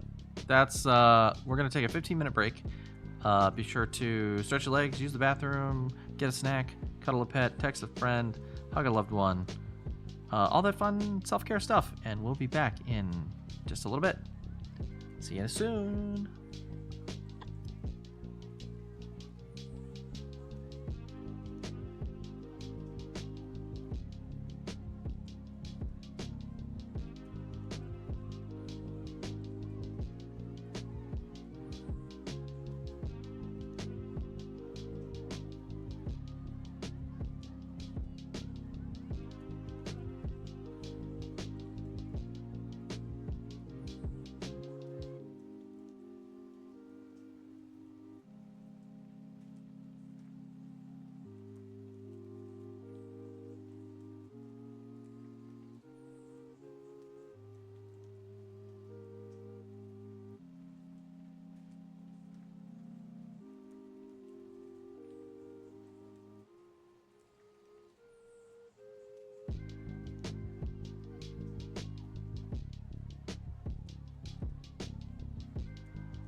Hello, chat. Welcome back.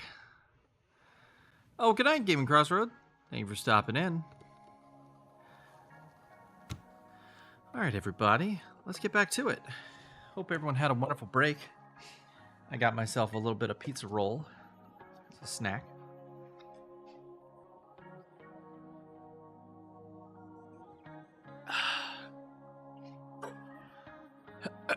Now, let's look at our layout here. We got an output to comp out, Y out, chroma out, so luma and chroma out. And we need to do a ground and a voltage out.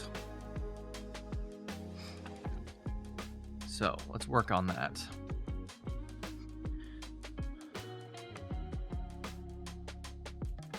Let's put our blue, yellow, white wires away for now. We'll come back to those in a second. We're going to get red and black out.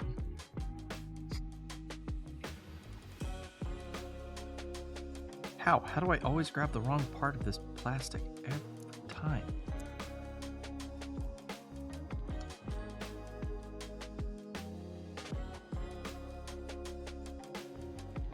So much cleanup to do at my desk. It's so silly.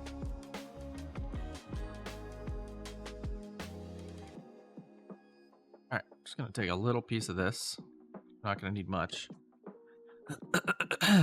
Excuse me.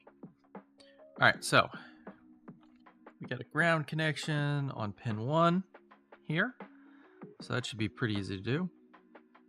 We just solder our line here, drop it through, solder it to the pad, and there's our ground connection. Easy as that. So we'll do that little guy. This is going to be a real short run, so probably only need that much. Can I even get this to strip? Get that little piece. Yeah, there we go. Use our tools. Use our tools.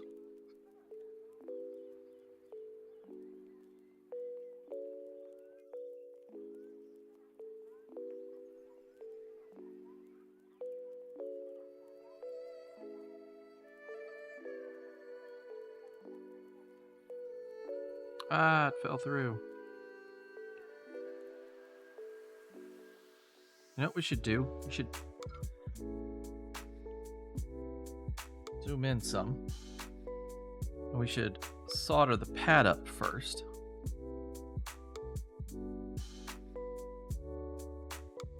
Oh. I turned off the soldering iron while we took a break. Oh, excuse me. That was a wild sneeze there. Hope that didn't come through on the mic.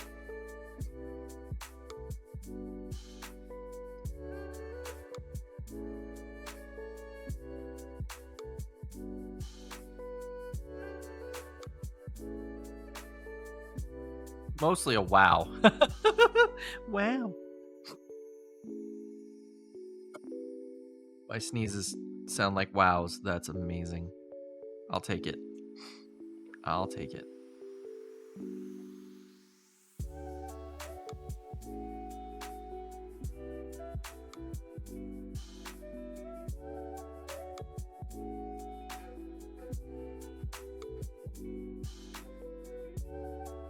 All right, I'm gonna.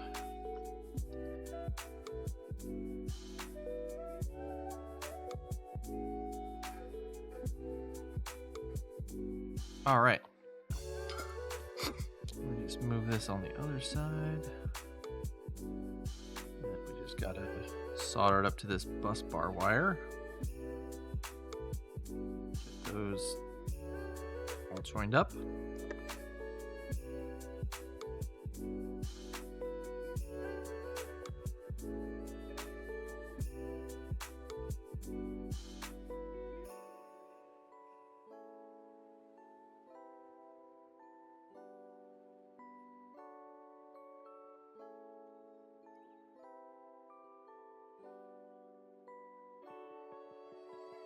Oh yeah, that's definitely on there. All right, so that takes care of the ground connection down here. And then we will use red for our 5 volts, which we're going to need for our oscillator as well. So, oh no, don't get a kink. There we go. This is also going to be a short one, because our voltage is here, 5 volts. So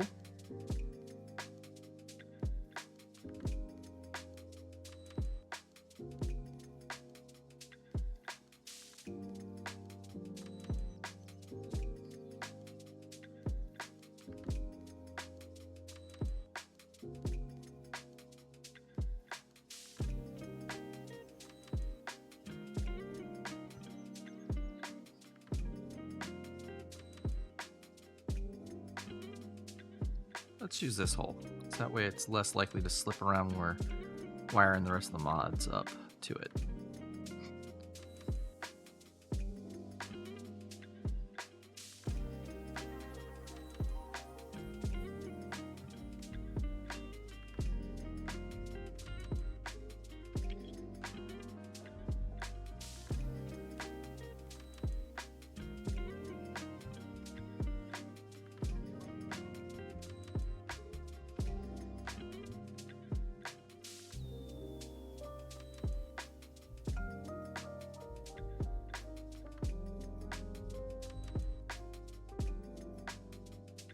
We'll add some extra solder to that later.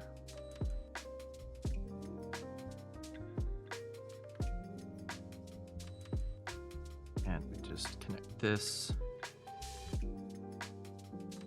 So that's a little extra long. We can just connect it down here, which isn't a big deal.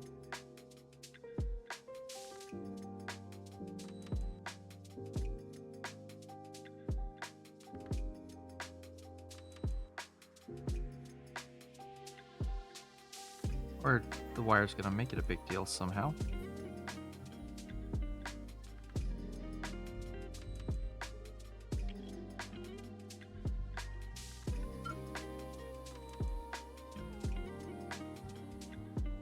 Oh, nice solid connection.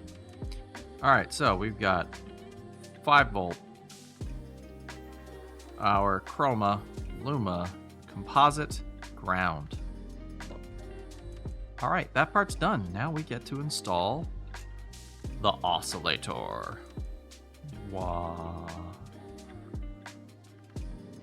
All right, so we got to find pin number 1 on this oscillator, which we have a little dot here.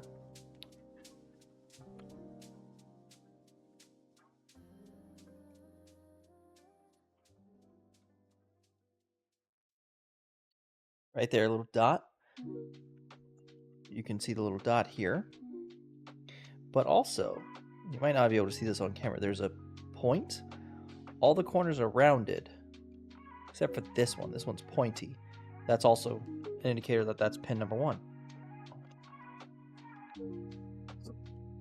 So we're gonna pop our mod in right there. With pin 1 here. This is what I want pin 1 to be.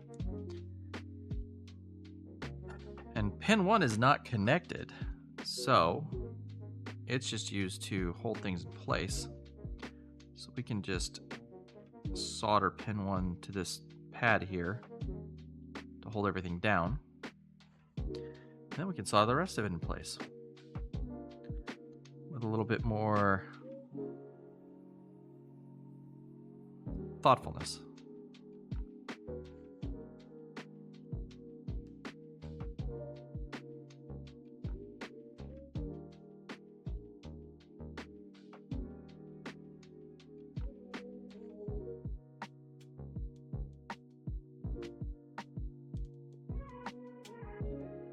All right, there we go. So the oscillator's in place now on the board. Now, before we move on, though, we have to wire it up to our pins. So if you remember, we need to connect the oscillator to pin 6 this XON for the sine pulse here. Or whatever this is supposed to be. I actually don't know what XO stands for. I've seen this on a lot of data sheets for video components and stuff. I actually don't know what it means. So people probably watching this screaming at their computer screens and phones, being like, "You moron! It means this obvious thing. Stop saying those bad words." But that's okay. That's what the YouTube comment section's for. But we also need to connect the oscillator to 5 volts, power, and ground. So, for our oscillator, for the output, I'm going to use this green wire because we haven't used this green wire for anything yet. And it's nice and pretty. I like the green wire. It's a nice color green. Now, I do have the data sheet for the crystal oscillator up on my phone. So I didn't print it out, unfortunately. I just didn't really think about it.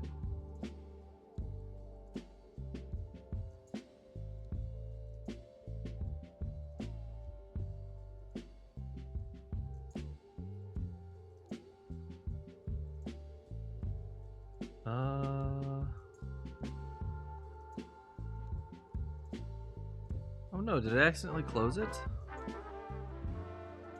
No way. Oh, no, here it is. I found it.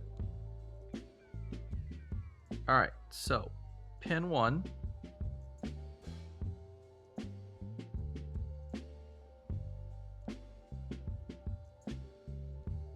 is not connected. Pin 4 is ground. Pin 5 is output. And pin 8 is 5 volt DC.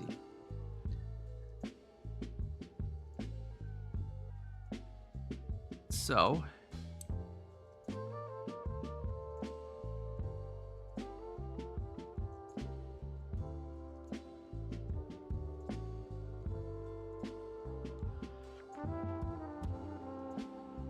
oh no, how, wait.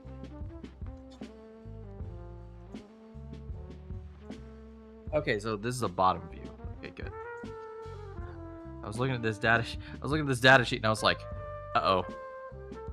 It could be upside down or right side up, but no, it says here bottom view right there. So we're gonna, so it's 1 4 8 5. So our 4 is our ground, our 5 is our output, and our 8 is our DC. So not connected, ground, output, voltage. Okay, so voltage is under the not connected, signal is under the ground, or output is under the ground. And this is our pin 1 right here.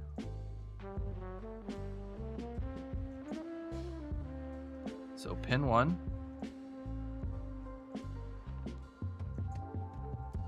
pin 4, 5, 8. So let's start with our green wire for our output. And this is going to go to pin number 6 on the board.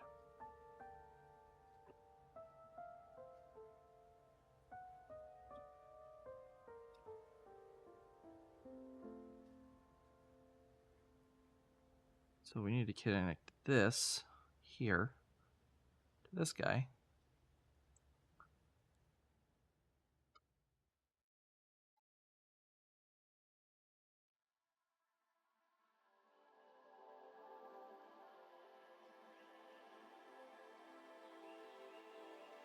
Let's use our tools.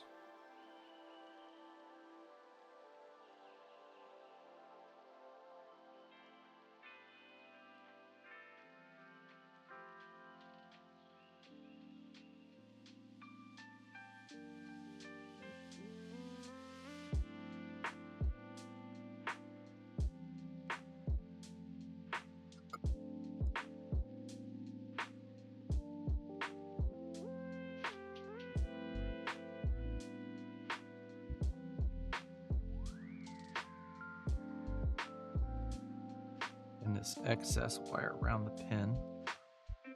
Just tack that down.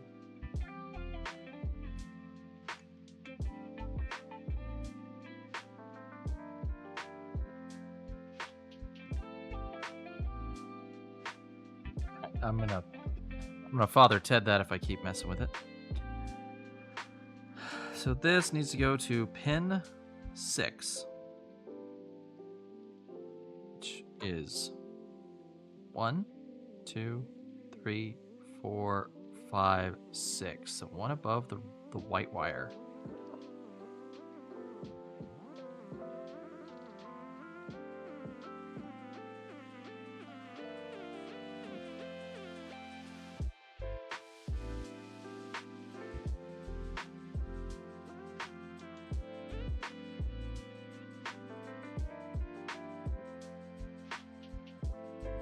Let's do it. Evidently, it's for the Extal OSC or Extal oscillator. From what I can tell, it's a crystal oscillator, and I guess the XO is in-out pins, so you can adjust the frequency of the oscillator. Still not clear why you do that, though. Yeah, me neither. I actually would really love to know the answer, though. Maybe someone one day will come by and tell us. Some AV circuit expert will come in chat and be like, all right, plebs, listen up. Here's how this works.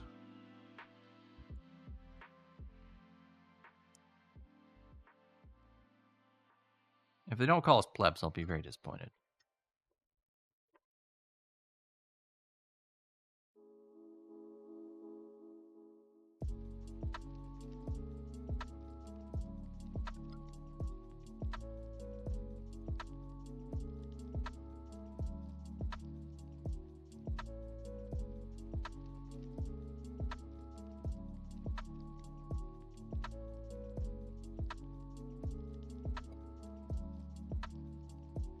If a subject matter expert doesn't call everyone plebs, are they really a subject matter expert?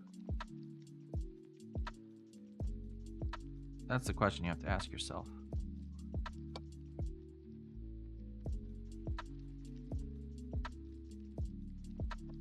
All right, so that's our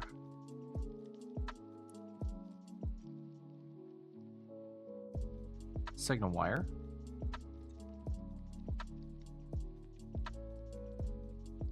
Because I'm paranoid, I'm going to look again.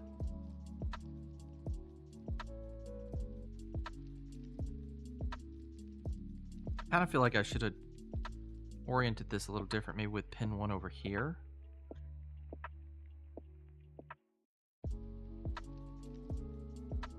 Because I don't want to run our voltage line across our signal line in case it causes any interference.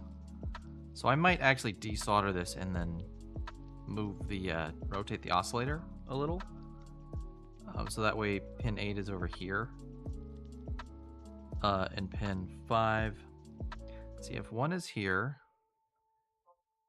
ground will be here, signal will be there, power will be there, not connected will be there. Or I might even rotate it so that not connected is here in the corner. That would be our signal pin. That would be power. That would be ground. No, let's make this the signal pin.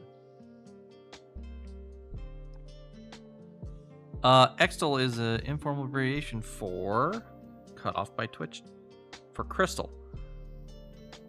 What? How is XTAL crystal? That doesn't make any sense to me. All right, let's remove this.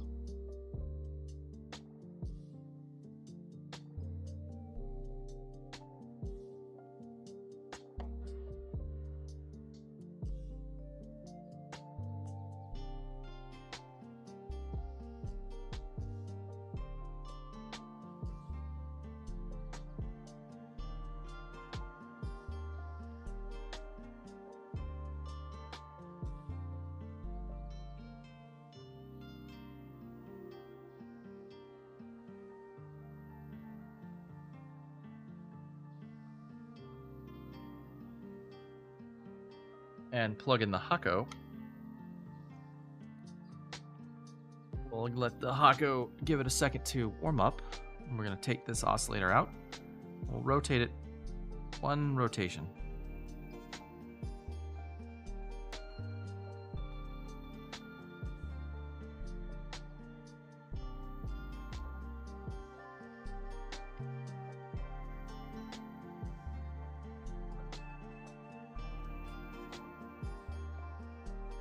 Just waiting for it to finish heating up. There it goes.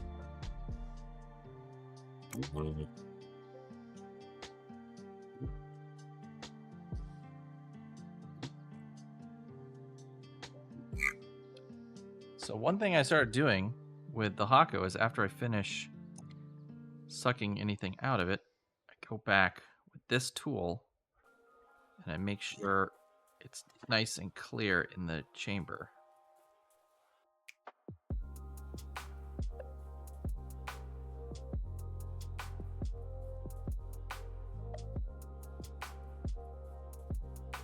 There we go. Tin the tip up. Oh, so much smoke. Oh no. Turn it off. Unplug it.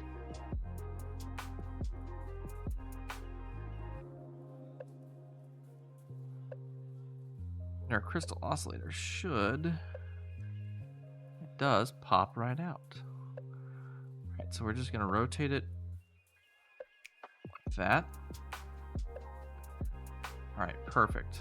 So our pin number 1 is here, so not connected.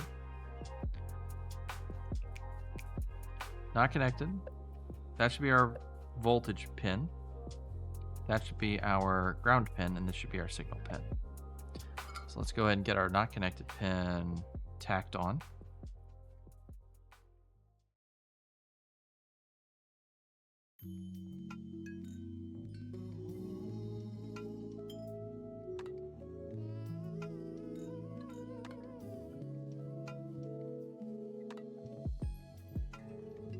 Go ahead and tack this side on too.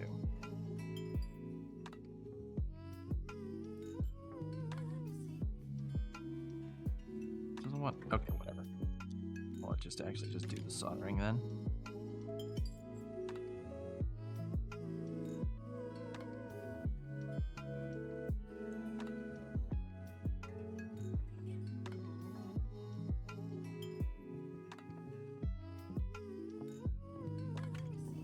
All right, there we go. And we'll connect our, that's our 1. So our signal pin is here, so it's going to be nice and by itself.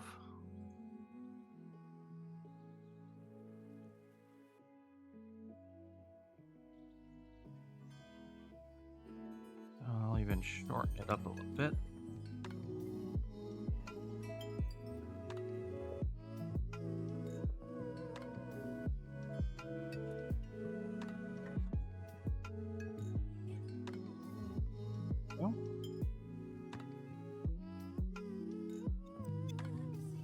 Route this in a way so that it's kind of away from other things, because I don't want it to touch anything that could possibly introduce signal interference.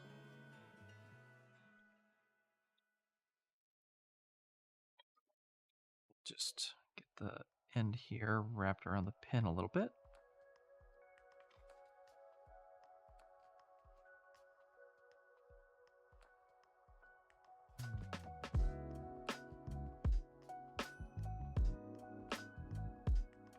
There we go. Should be able to just solder that down.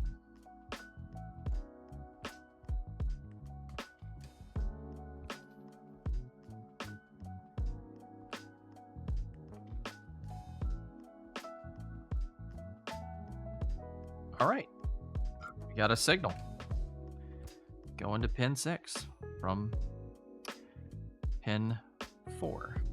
Let me just double check the diagram one more time. Sorry, pin 5. Pin 5 is our output. Okay. 8 is our voltage. 4 is our ground. Ooh. Ooh. Yeah. Oh. Oof. Ah. Thank you for the stretch, Gal Sprout. That felt really good. Whew.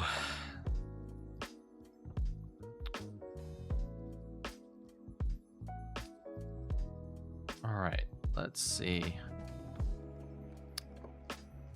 Let's get a voltage for our connection here. And we need to pick our voltage. So I'm thinking about using VC2, pin 19, because this is the voltage going into the video output circuit, which is what we're trying to work with. So if we use this power, it should be the cleanest power for the video output. So I think. So we're going to do 1, 2, 3, 4, 5, 6 pins up from 1, 2, 3, 4, 5, 6 pins up next to a not connected, next to the comp out. Yeah. Let's get ourselves some red wire.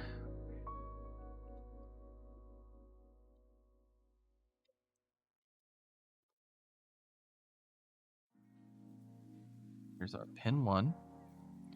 So this should be our voltage. Let's just go ahead and get this soldered on here. And then we can run it to our desired location after we get it tacked in. Also, hello, Galaxy Sprout. Thank you for dropping by. Thank you for the stretch. I hope you're having a great evening. Thanks for coming to see me off before vacation.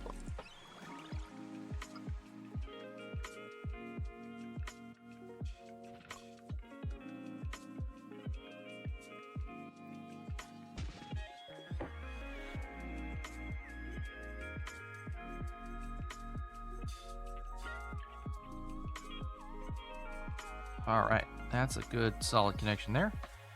Now we need to, this is pin 1. We talked it was 6 up, so it's 1, 2, 3, 4, 5, 6, which is this one right here next to a not connected and comp out. So we just gotta flip it over. So here's our comp out. And here's our not connected. So this one right here must be our connection we're looking for. So what we could do is we could run this down through this hole here on this side. Let's 1, 2, 3, 4, 5, 6. Yep. Run this through.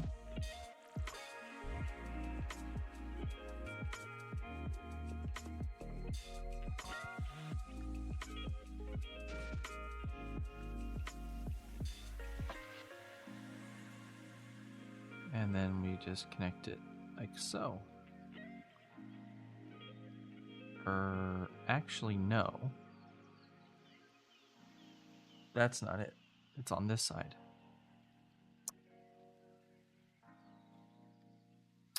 Oh, you know what we can do? We could just solder it right there. Duh.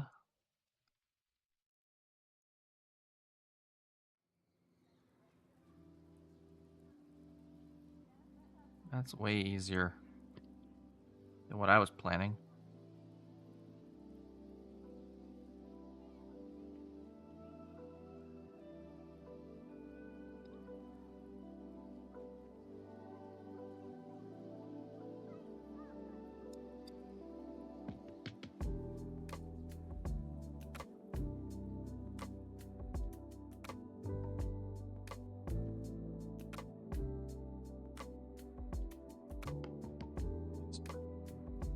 Turn this wire a little bit. We can just put it right on in here, right next to that.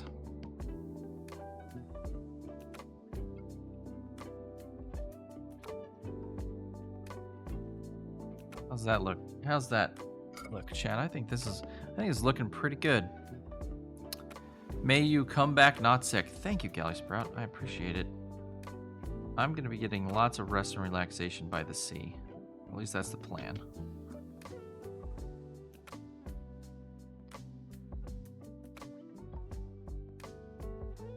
Gonna be like a Victorian tuberculosis victim, like trying to get, you know, that fresh air out by the sea to help with my health.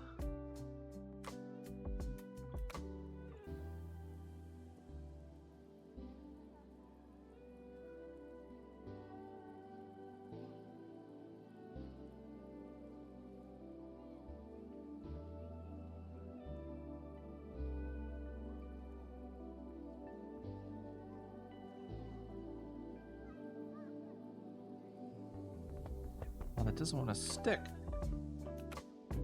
Why are you being ornery, little wire?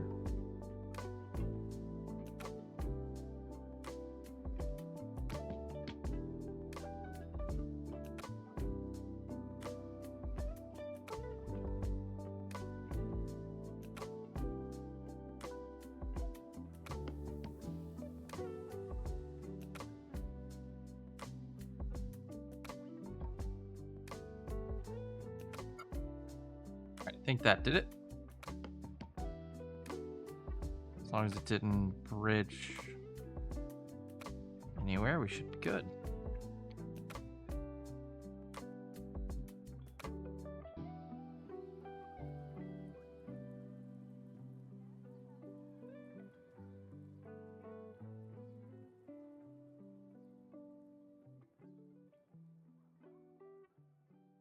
All right. Yeah, we're good. Got our wires connected up. We just got to do ground. It's our last one, which should be this one right here. Double check. Yep, that's our ground. So we just need a black wire.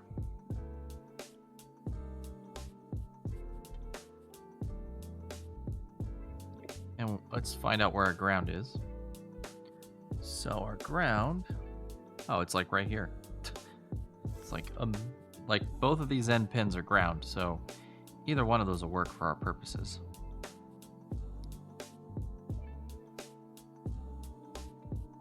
And I don't want to run over our signal pin. So what I'll probably do is I'll go down and under and connect right there.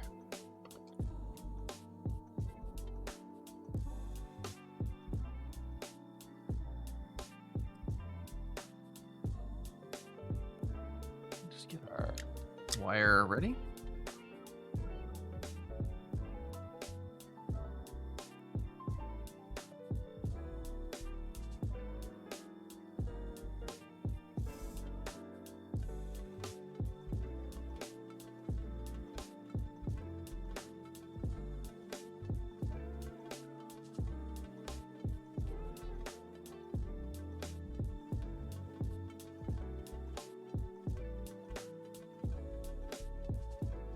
Oh, come on.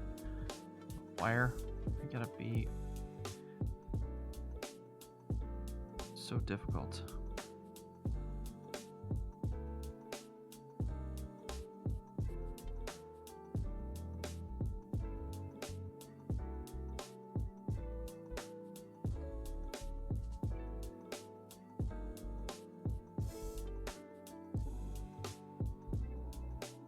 There we go. Got it.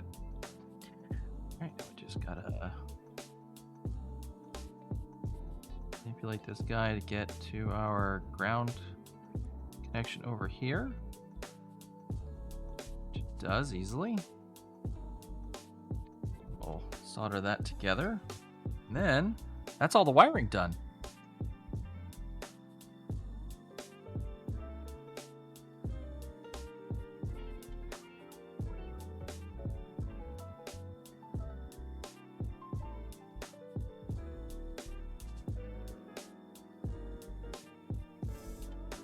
Try not to melt the plastic too bad.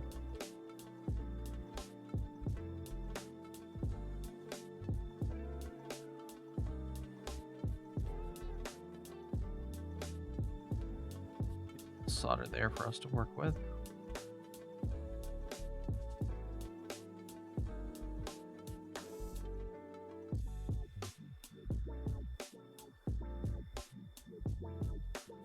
don't like that. That's not a good connection.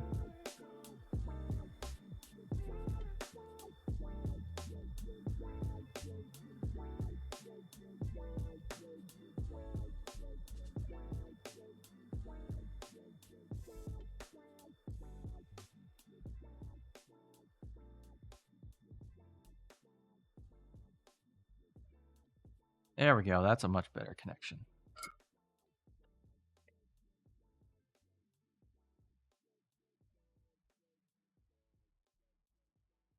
There we go.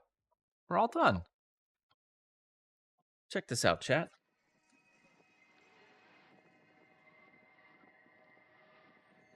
That's the top. And that's the bottom.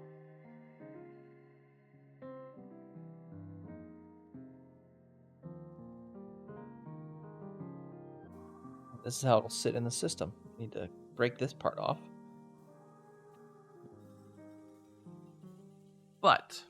But we do have one little bit of soldering to do.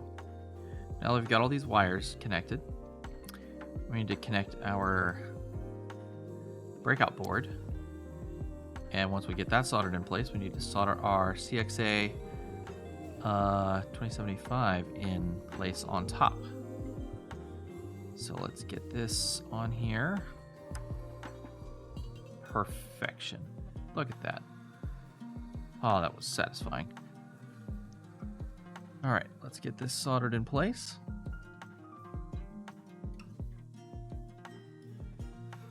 Let me untwist my soldering iron. Got all twisted up. And tin my tip a bit. Get this plastic off that melted onto it. Ew. This is definitely the most clean mod we've performed for the Sega Genesis so far.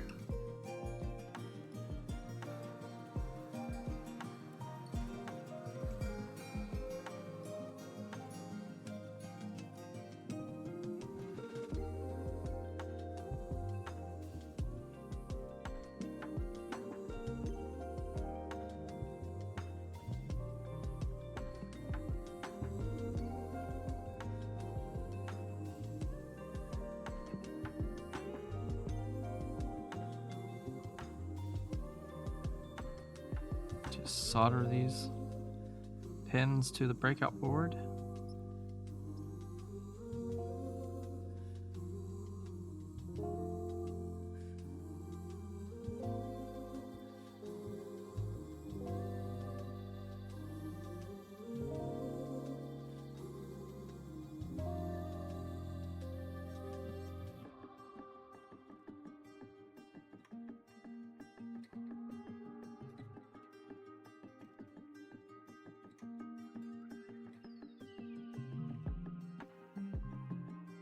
Soldering away.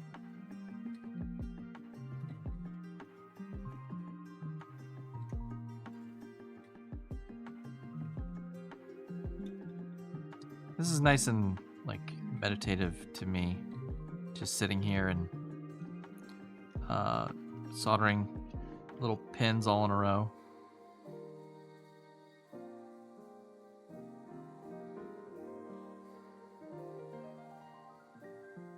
Looks so good. I'm very proud of this. I just hope it works.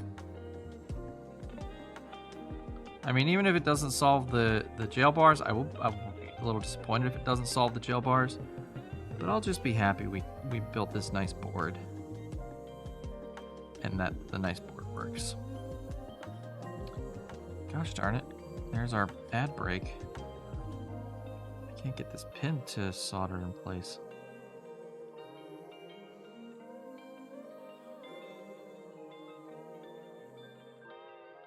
There we go.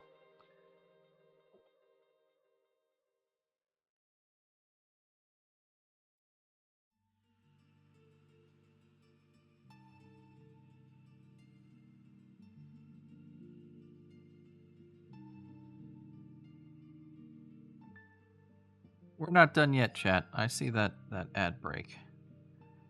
We're gonna keep working. Can't go too much longer because I do have work in the morning, but I gotta get this finished. This is my last opportunity to work on this before vacation. and I can't leave it unfinished. It'll drive me crazy. I'll think about it the whole time I'm away. And I know I have version 4 works as far as like being able to play the Sega Genesis. So if version 5 here doesn't work, for whatever reason, I know I can just pop in version 4 of the mod and get it to work.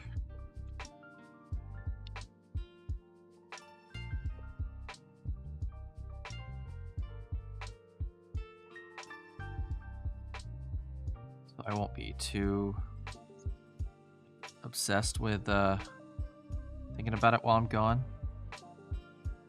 I can concentrate on relaxing by the ocean.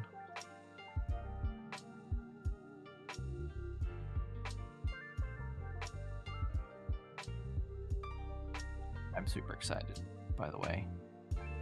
I've been looking forward to this trip for a long while.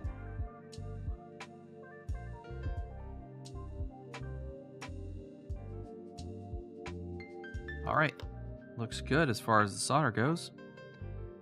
We need to tin these pads. We're just gonna heat up these pads and wipe some solder across them.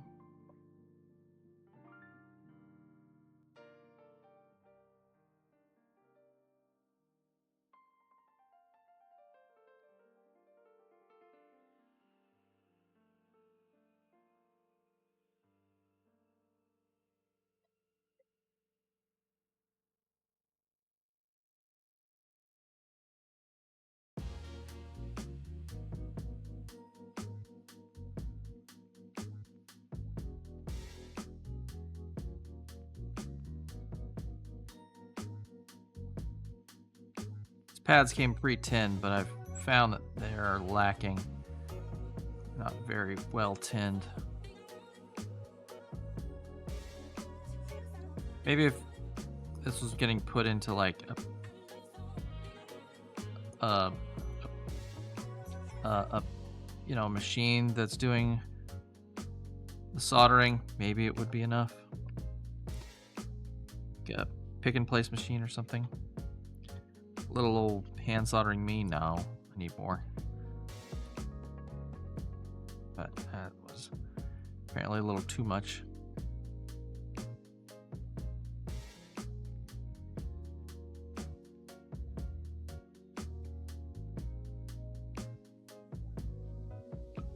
All right, perfect.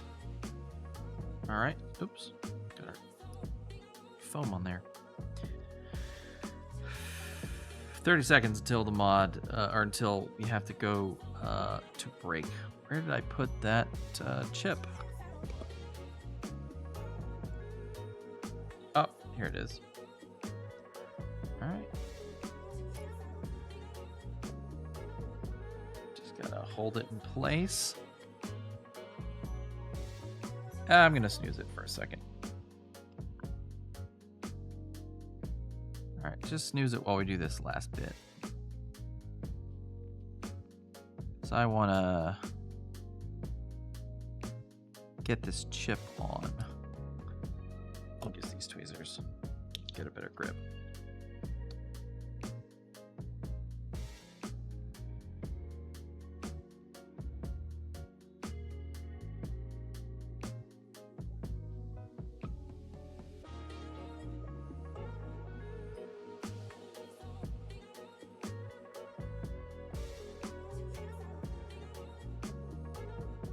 Oh, I let go too soon.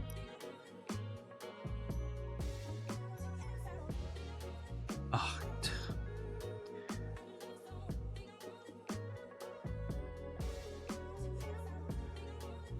We'll use that foam to our advantage. Get us a little stability. Oh, it wasn't enough.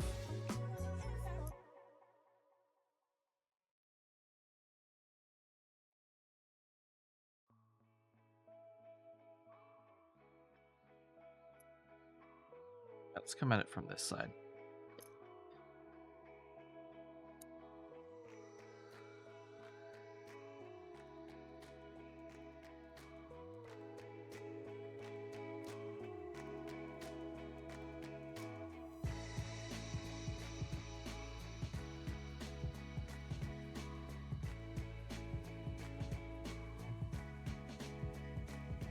Did I not use enough? You know what I need to do, actually? Where is it? Ah! Just lost our chip. Our friend the flux.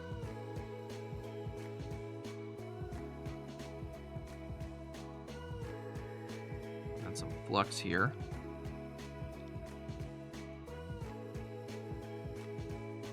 Alright, got pin 1. Gotta make sure that lines up correctly.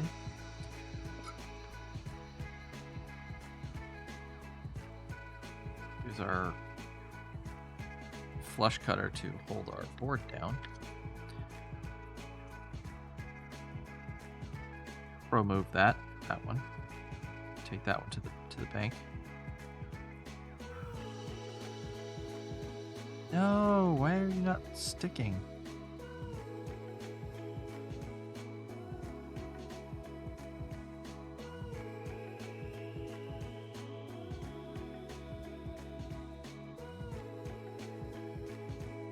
Nice.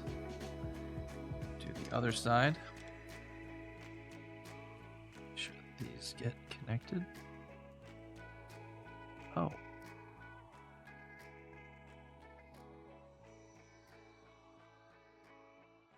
The legs on the chip are a little bent. So it didn't like sitting flush onto the pads.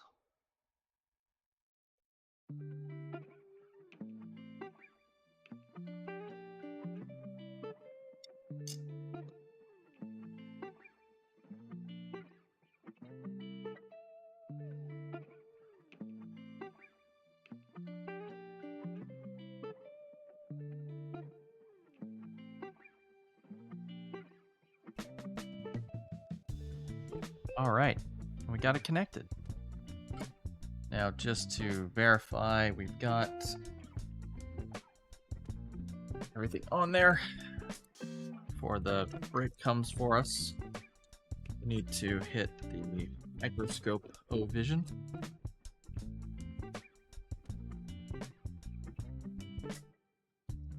Ah, 60 seconds. Can we make it? Can we connect everything and get to microscope vision?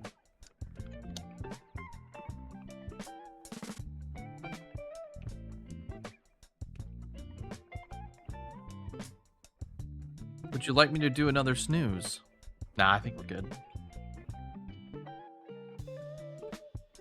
Alright, looks like we got some loose connections here. So these should be easy just to touch up a little.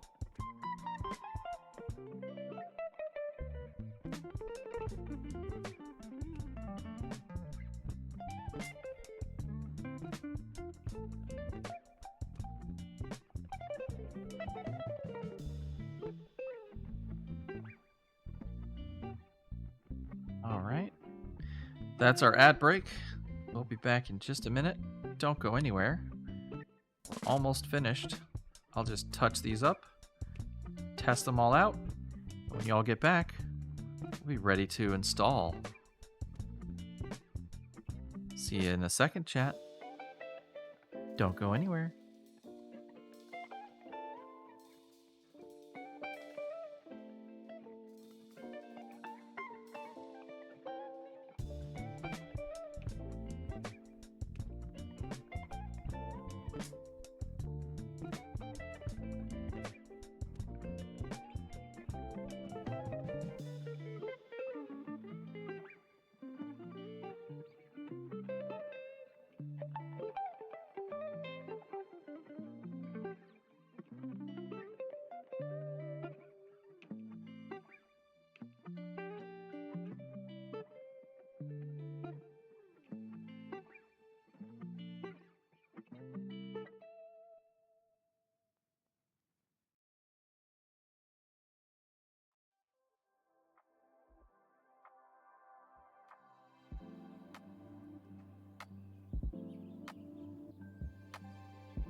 Welcome back, chat.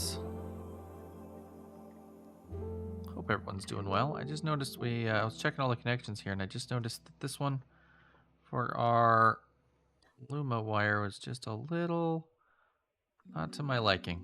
Just wanted to touch it up a bit.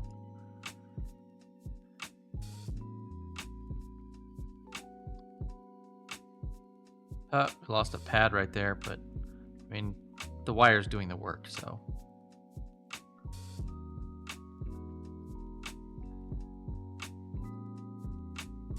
So I just need a little touch up on this ground wire too.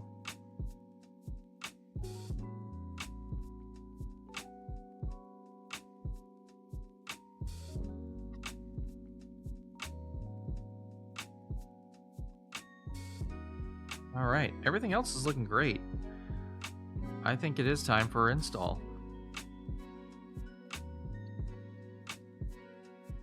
Let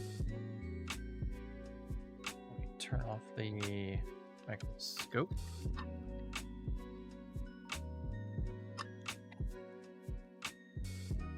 I'm excited. I'm excited, chat. Oh, before we do install, we gotta cut this thing off.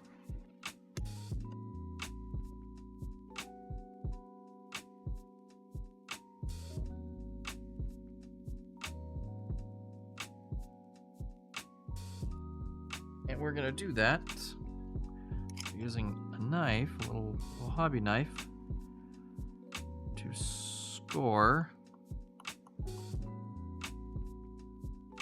down this board.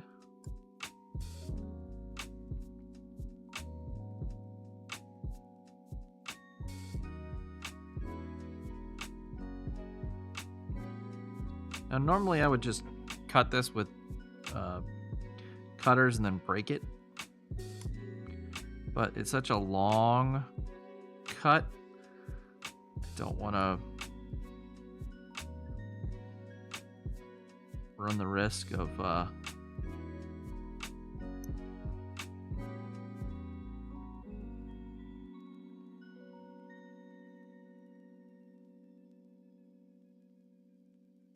I scored enough. Will it break? No, not yet. I barely scored it at all. I think I need a better knife for this.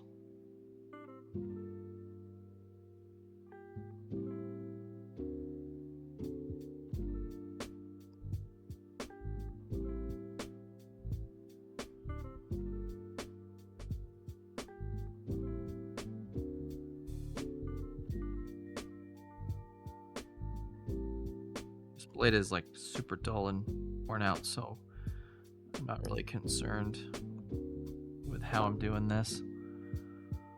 Let's see.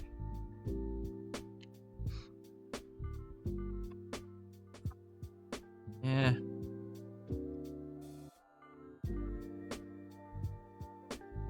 Let's go with the old cut method.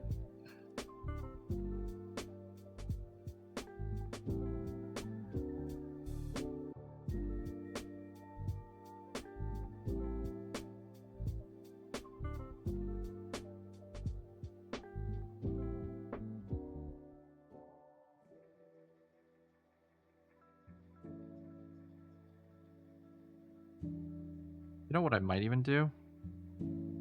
This is going to be a little bit of a waste of the board, but I'm going to cut it here.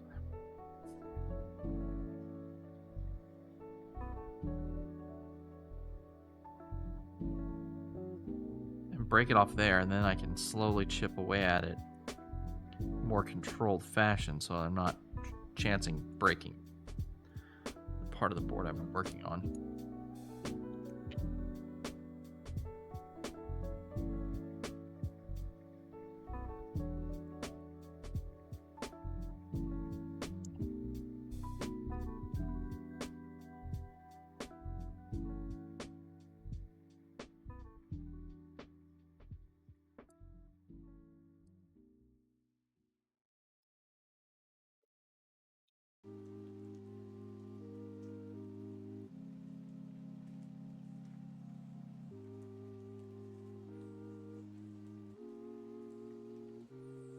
Now we can cut at it like this.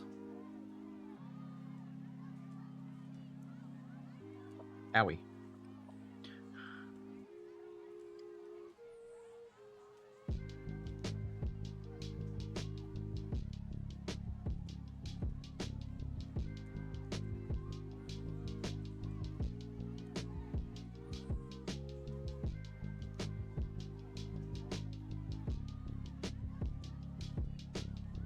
You're cutting fiberglass boards. Be sure to wear safety goggles, chat.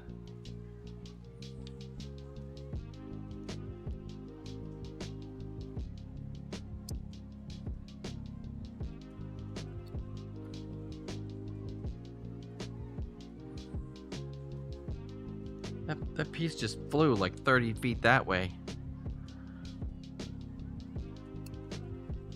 Yeah, that is not me blowing smoke, chat. Wear safety goggles.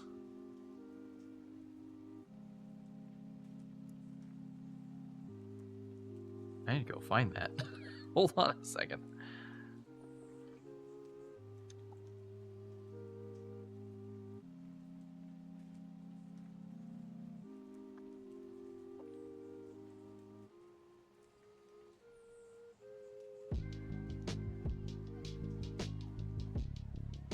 Got it.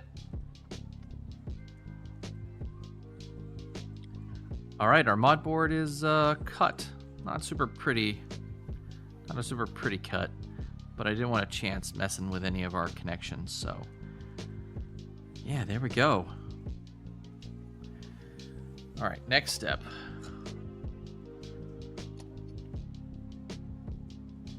Putting tools away to make some room.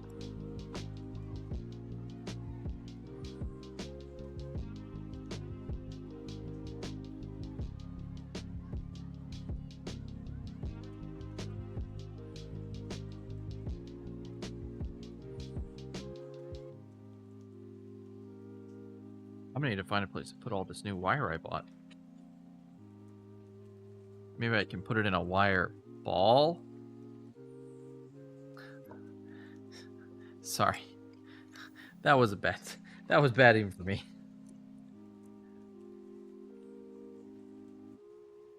Yeah, definitely not something you want in your eye, by the way. I agree with that wholeheartedly. All right, so let's move this bunch of... Oh, I forgot to put this in the thingy.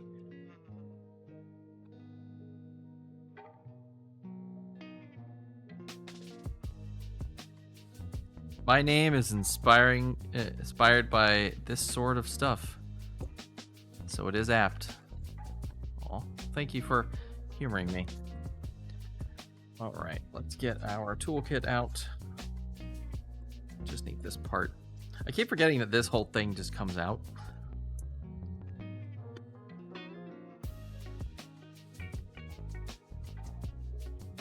That would take apart our Sega Genesis.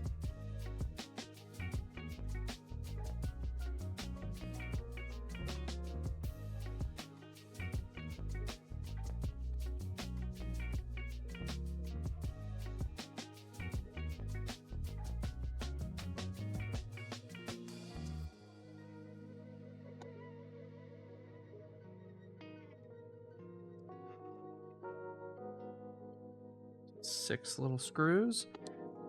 And because this is on the top, I don't think... Oh, we're going to need to take out the... Shoot, we're going to need to take off the heatsink to get to the mod. We won't be able to just pluck it out. Well, maybe there is enough clearance. We'll try. We'll try. If there is enough clearance, we'll go for it, but I have my doubts. I think it's not going to come all the way out. No.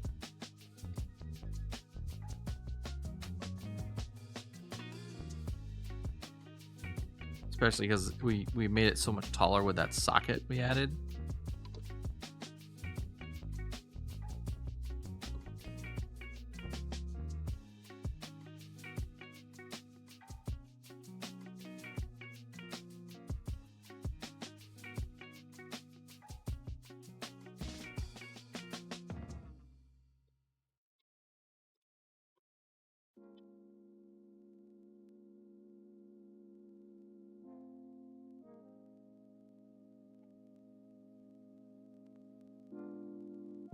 Oh,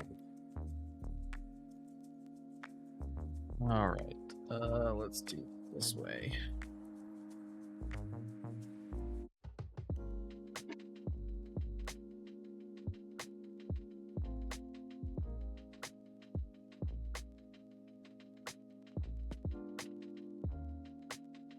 Sorry, chat. Just gonna have to be patient with me while I get these screws out. I'm still here. Just a little out of focus here with the or out of frame a little bit, but I don't have a lot of. I mean, I can move it up a little bit, but yeah.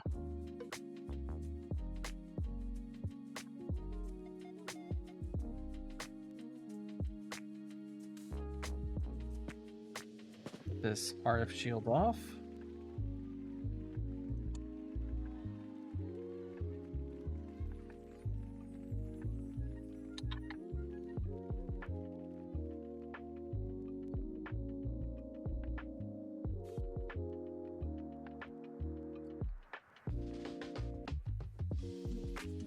Then we're probably gonna have to unscrew the motherboard screws to get the to get to the mod. But oh, come on.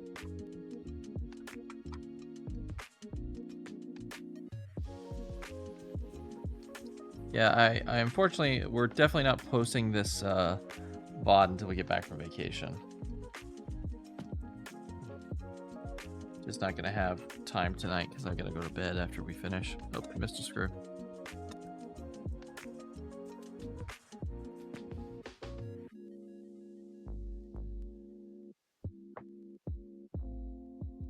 That's another. There's so many screws in this RF shield.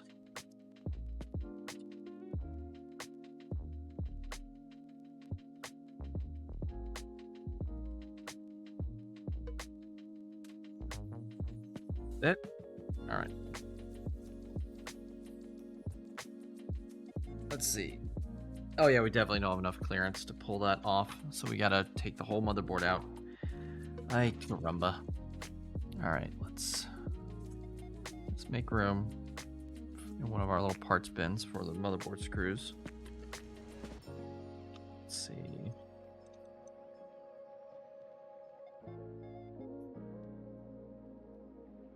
One.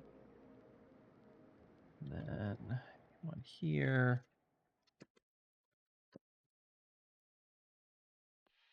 That's.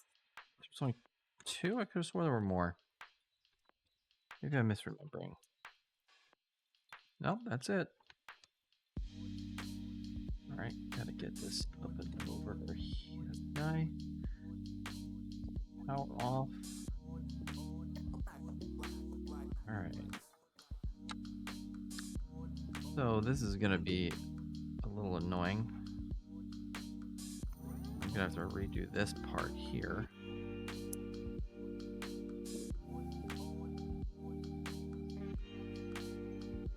Oh, and I got this. Oh. Hate the way Sega did this light. And I don't want to bend this LED anymore because I feel like it's gonna break. So let's see if we can get this lifted up so that I can access those screws on the bottom. Let's see and get the power out. There we go. This is a very jank way to do this. I do not recommend.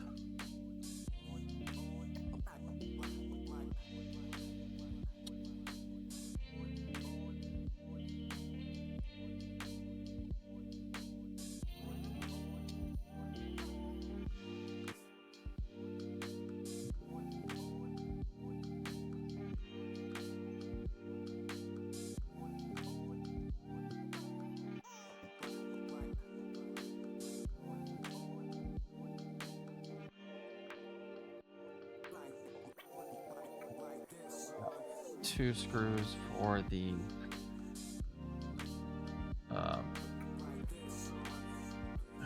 They're MOSFETs, but what are they? Voltage regulators? I think that's what... We had this problem last time. I couldn't remember the term.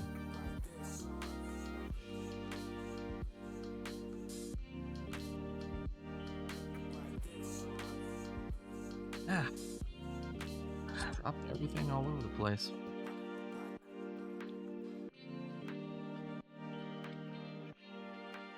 Alright, here is our mod.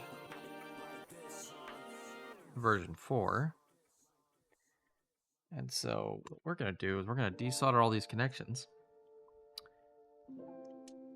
And we're also going to disconnect. We're just going to leave all this disconnected. But I think I'm just going to take this wire out. I'm going to leave this mod in, but I'm going to take this wire off completely. Because we're just bypassing this entirely now.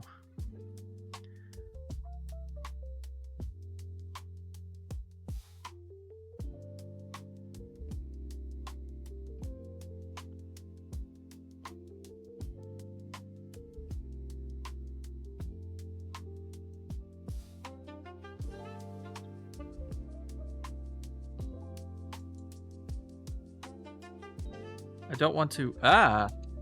Sega Genesis case is like hitting buttons on my Stream Deck. Oof, hot. Hot.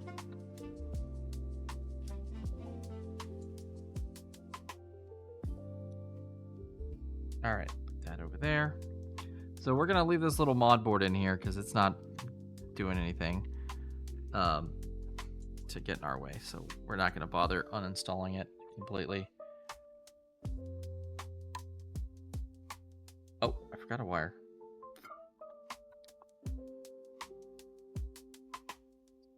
Plot that back in a little bit so I can pull this wire out. Tweezers.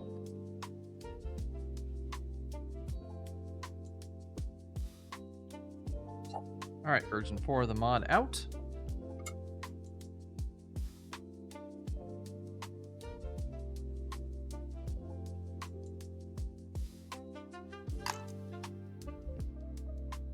Version 5 going in. Should we line up the pins correctly?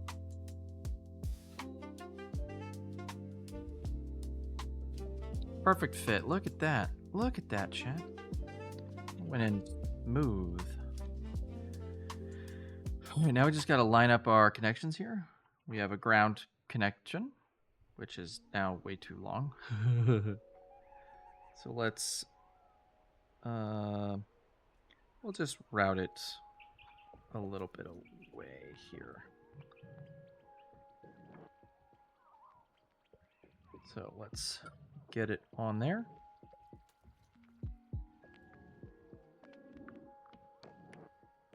Easy. All right, and we need... This next one is... video in, which, so this would be... Shocked I used black for this, but this is our composite. So we will connect that right here to our white wire from the mod.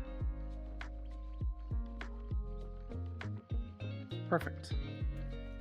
All right, and then we have next is what? Chroma? All right, and chroma should be our blue wire.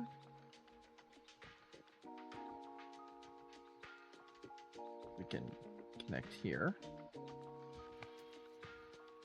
Perfect. And the yellow wire is Luma.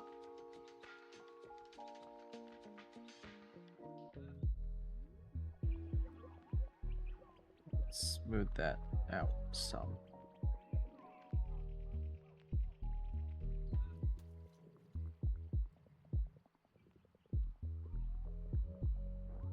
All right, there we go.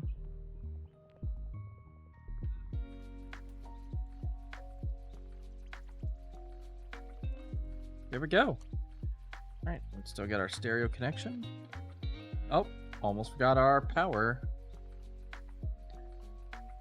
That would have been silly if we forgot to give it power.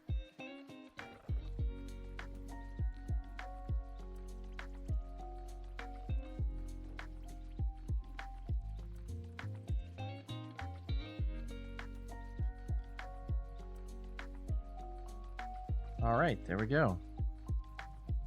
Power. Unstoppable power. And that's installed. We just gotta screw everything back together. Let's tin the tip of our soldering iron.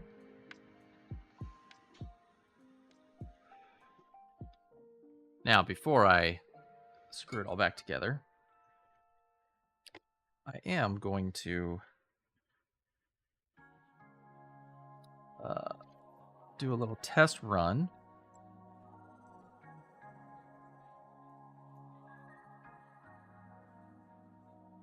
Let's see. Let's get our motherboard in place. Make sure nothing's pinching.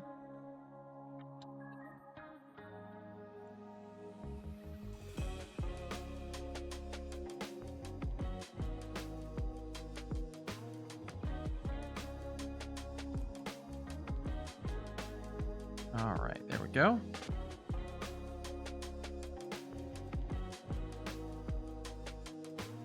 Just put our sound down here, which I know running it through those caps is not great for the sound quality. We'll make it come back through here when we're done. We just want to check everything, make sure it's working. Is it possible to test while apart, or would it be unsafe? Yeah, it's easy to. Yeah, I can test it while it's apart.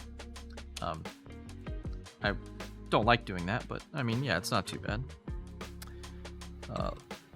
One thing I will put back in is these two screws, because the voltage regulators get unbelievably hot, like unreasonably hot. So they definitely need this heat sink.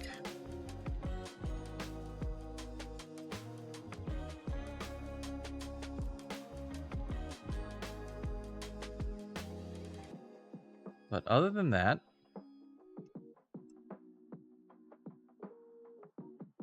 let's see if this works. Let's cross our fingers.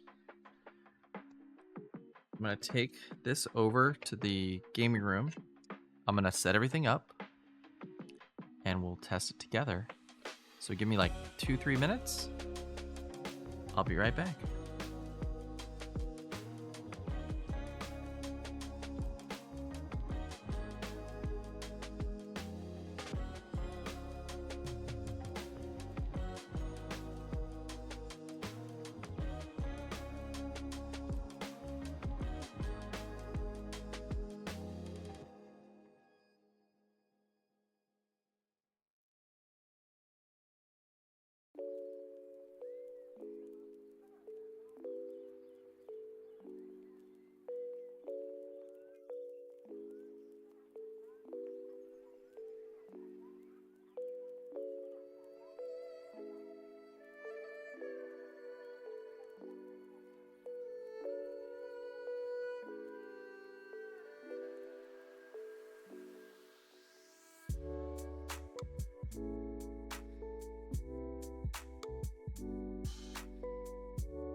All right, chat. I'm back. Can everybody hear me okay?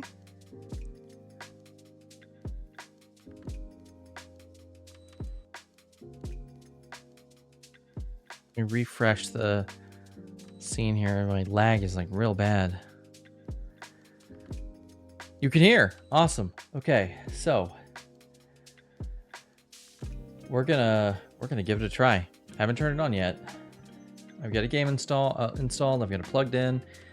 I don't have the retro tank turned on. Actually, that's important. Let's do that. Turn on the retro tank. Let it boot up. Switch it to the Sega Genesis profile. All right, here we go. Oh, we got picture.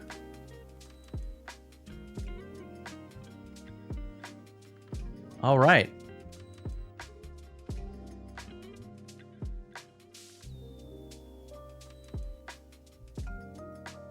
Oh, it's a little jittery.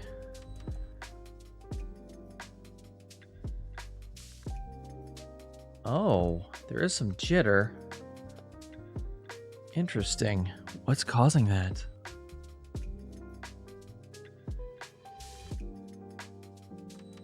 Boop. Hit the reset button here. Well, let's see if we have if the jail bars are gone.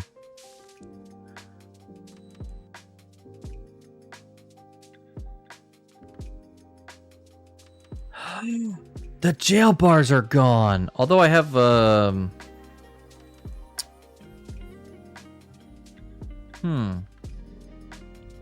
need to figure out why there's this jitter.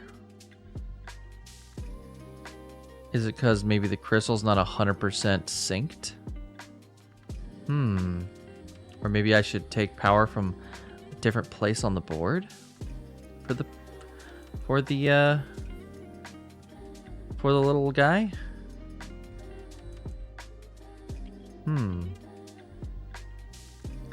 I don't know, chat.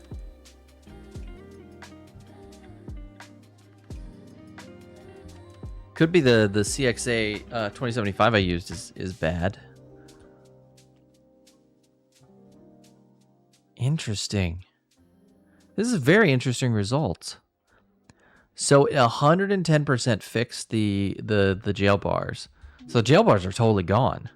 So that's awesome. I'm gonna go change one thing. I'm gonna wiggle the cable.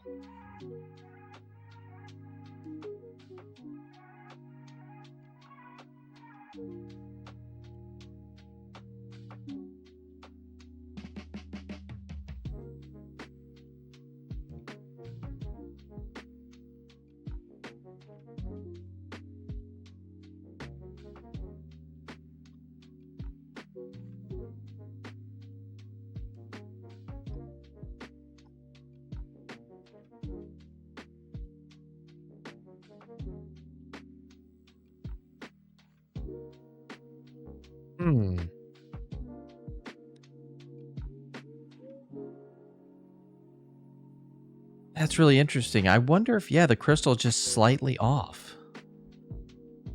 Or maybe there's a bad connection somewhere.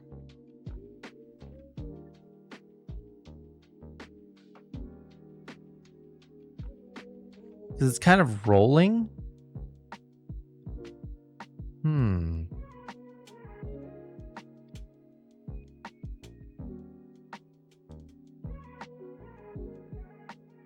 Interesting. Well, I can also double check all the connections to make sure everything's wired in correctly. We could also try swapping the CXA chip for a different one.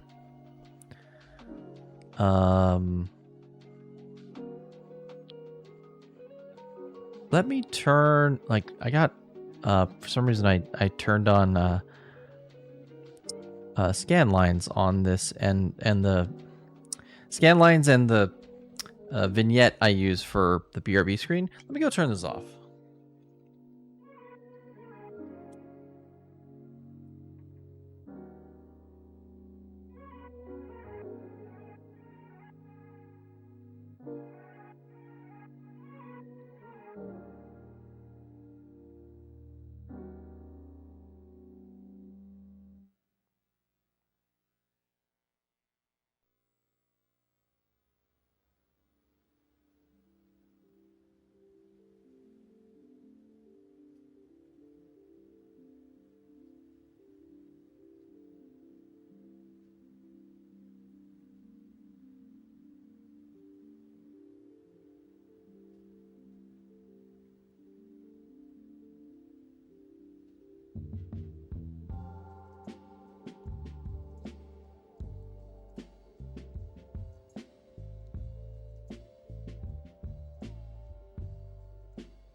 Hey, Chad, I'm back.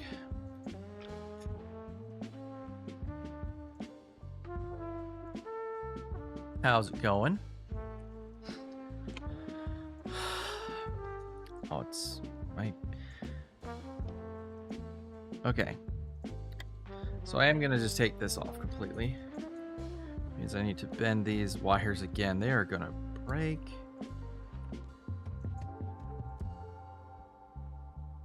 Okay. No memory card. Well, yeah, you're in video mode. You don't need a memory card. There we go. Okay, so I think what I want to do now is I want to try a couple quick things before we call it. But I'm very pleased because either we've got a wiring issue, maybe the crystal oscillator value is wrong. So I was pretty sure I got the right value for the crystal oscillator. But maybe they sent me the wrong one and I didn't really give it a good look.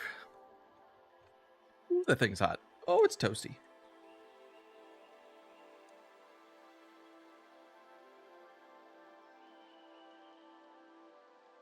Let's see.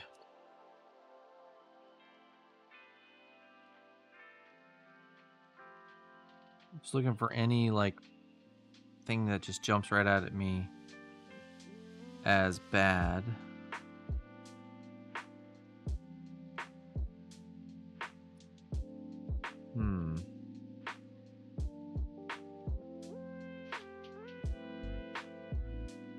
One thing we could try is pulling power for the oscillator from a different spot.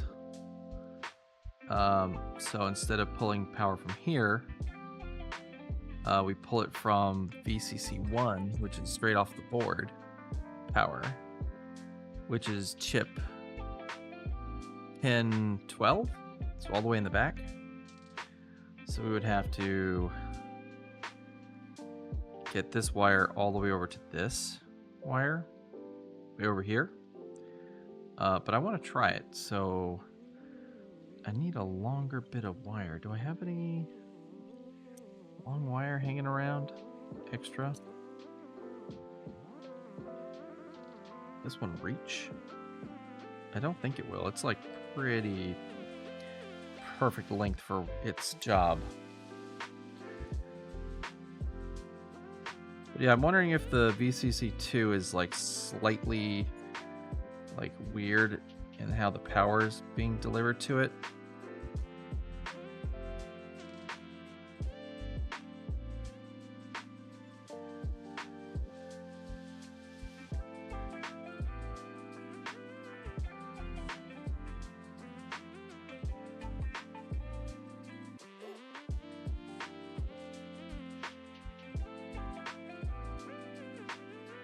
Let's see if we can get another wire out. Yeah, I'm very, very pleased with that outcome because I think that's a solvable problem. Either by changing the value of the oscillator or fixing this power input, moving it to a different location, maybe even on the motherboard somewhere. I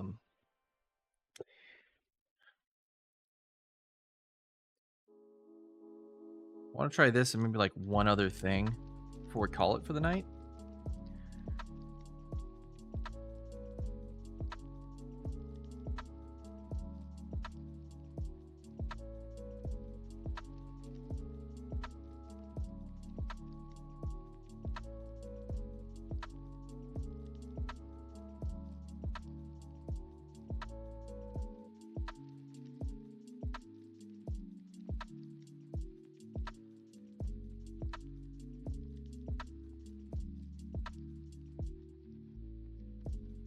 No memory card cannot play. Oh, yeah.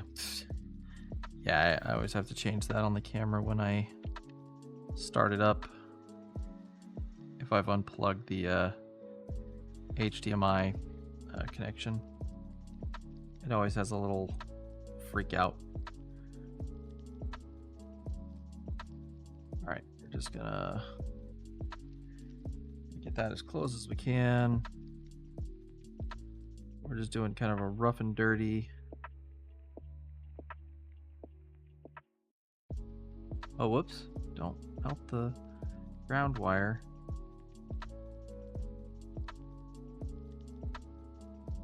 Yeah, cool.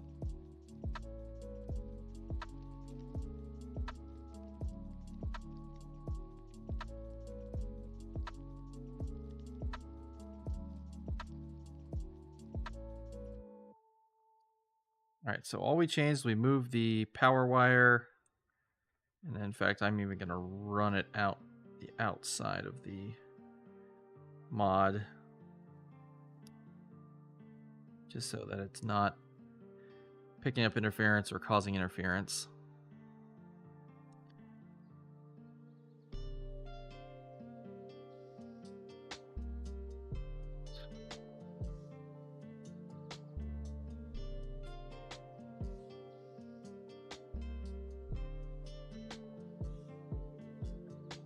All right.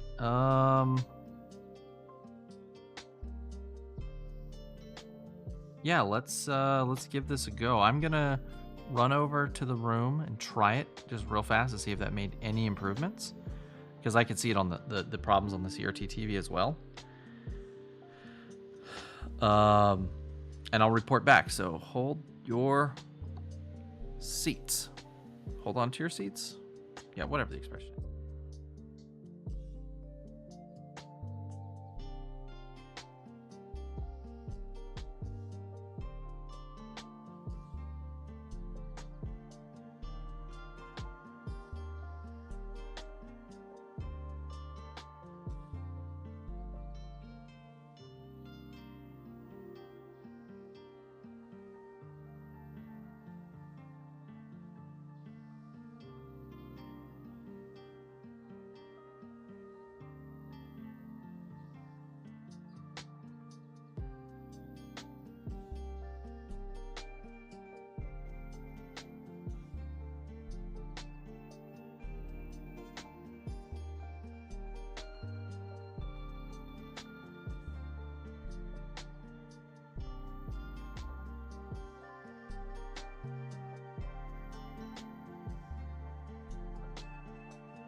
Hey chat, I'm back. I made a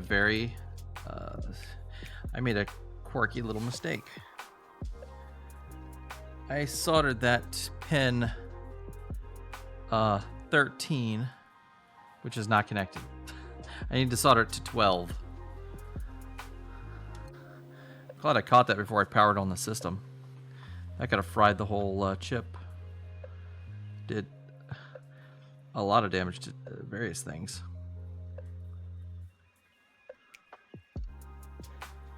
All right.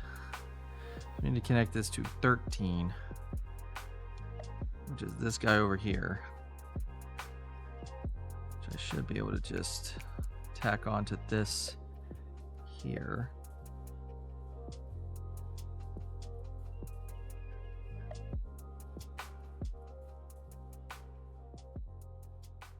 Ah, crap.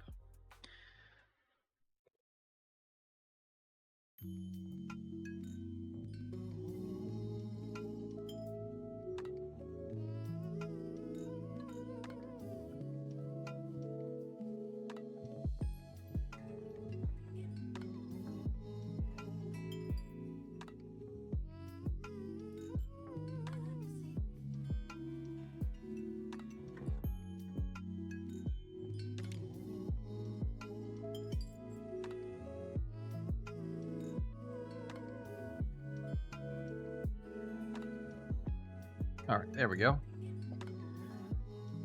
And then we can just push you over here. Out of the way. Pin 13 needs to be soldered to 12, eh? Nope. Definitely not.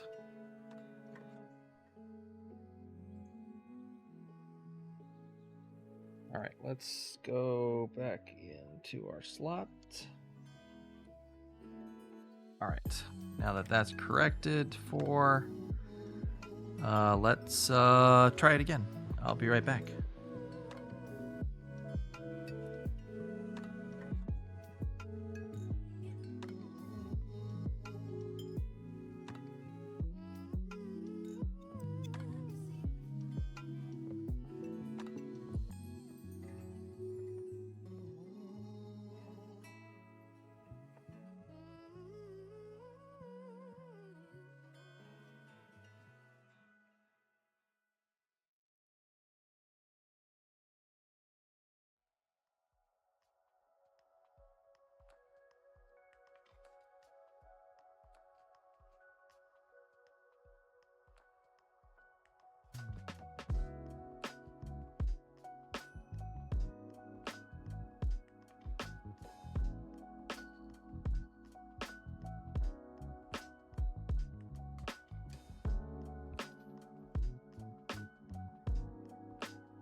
Okay, so that was weird.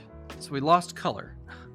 Like chroma just died completely after we made that change.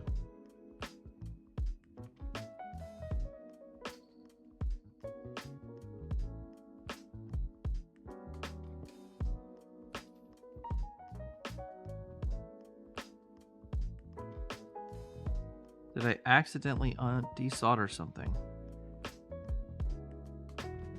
Or are these solder connections not good enough?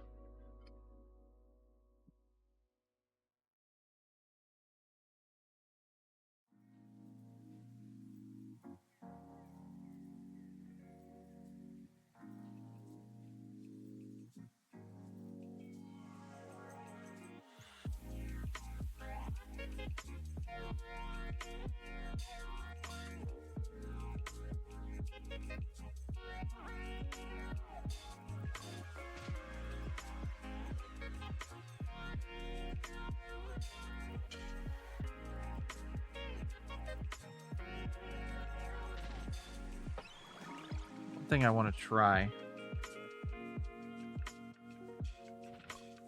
Take that off of there. Is running this directly onto the motherboard. Just picking a spot somewhere for positive power. Oh, actually, no, I don't know exactly where a 5 volt would be coming in at. Ah, shoot. I don't want to plug this up to something that's not 5 volts. Let me check that that blog on this mod. And I know I linked it in our Discord, so I'm going to go grab it. See where he hooked up the power for the oscillator.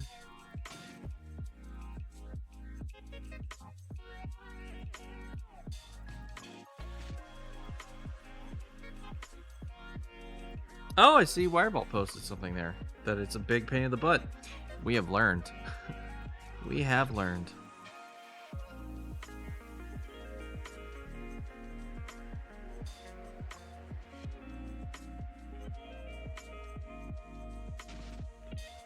But we're not in it for the ease. We're in it for the joy of the modding.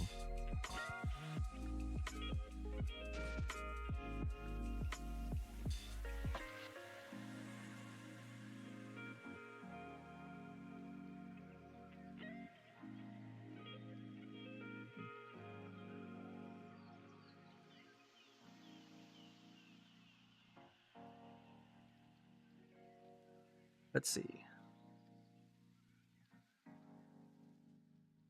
You can use the picture below to find a place to solder a 5-volt pin with the oscillator to. Anywhere inside the red box is appropriate. Okay. What's inside the red box? Show me, show me. My screen's in black and white. Hold on a second.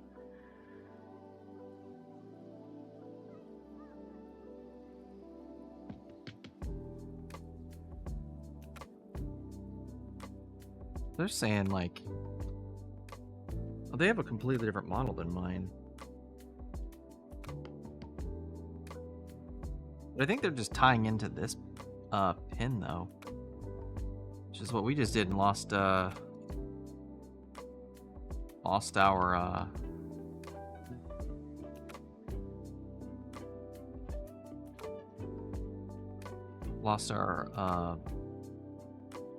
chroma signal. Yeah, these connections bad? Do we have a bridge? That's something I didn't consider. Did we bridge something by accident? Let's get the microscope out. Oh no, another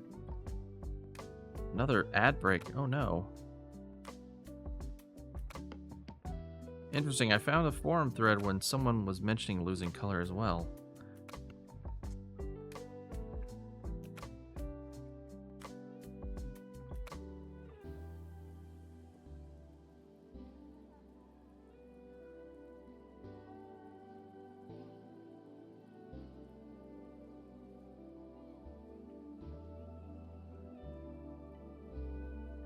That looked like a bridge to you guys.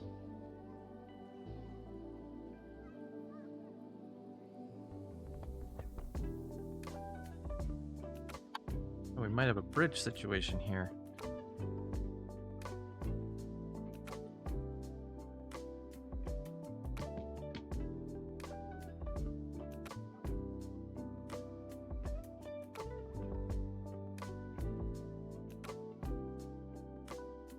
Please get out of the way of other fires if you're not being currently looked at.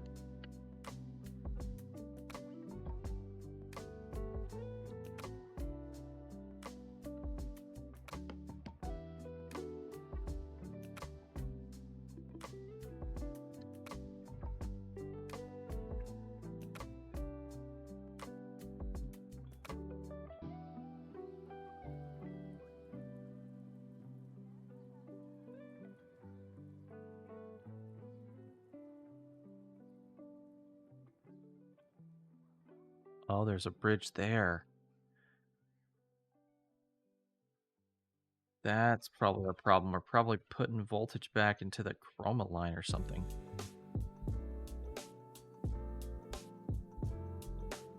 Hopefully we didn't fry anything.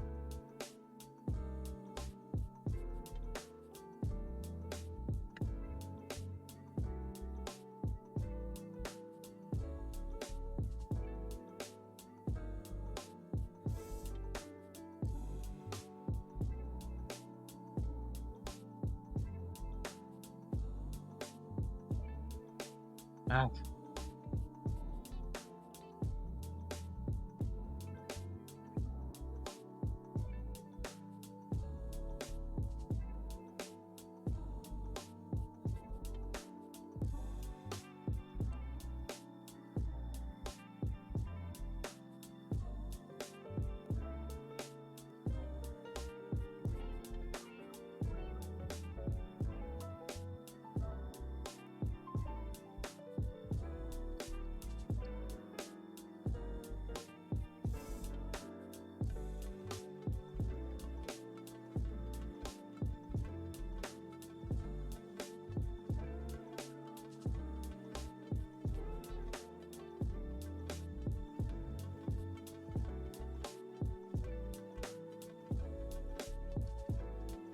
so messy.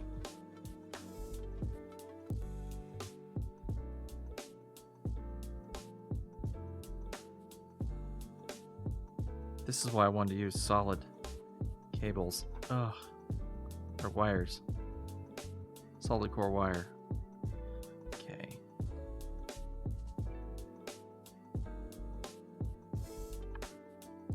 Okay, that's reconnected. Oh, we're running low on snoozes.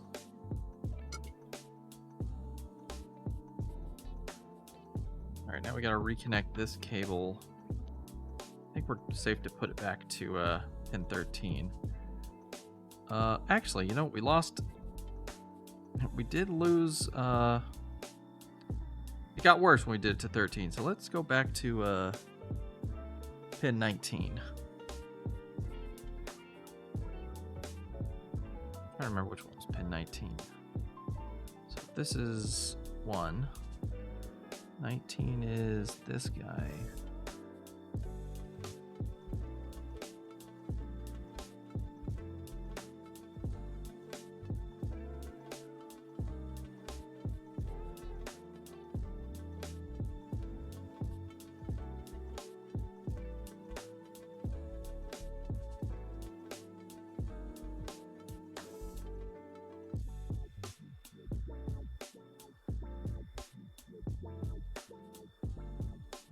This is hard to do. Oh my god. Trying to do it in place is very difficult.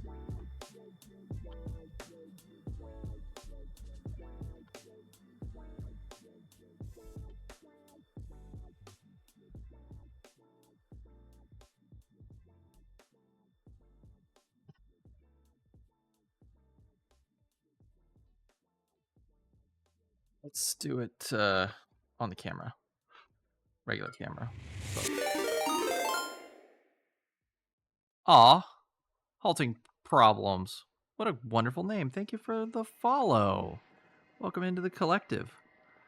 Sorry we're kind of sporadic or spastic. We're just trying to get this mod to do what we want it to do.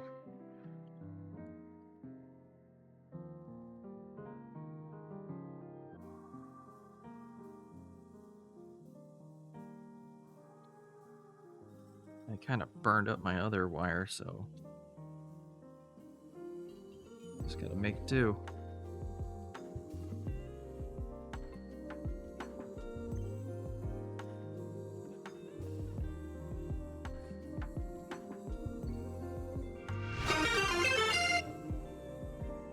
Oh, it's Donut. Welcome, Raiders. Welcome. We are in crisis mode here. I'm so sorry. We're having some issues with this mod we're installing to our Sega Genesis, and it is causing us heck. How are you doing tonight, Donut? Are you having a good night? I hope you are. This is my last stream before I go on vacation. What are y'all doing over there on your channel tonight?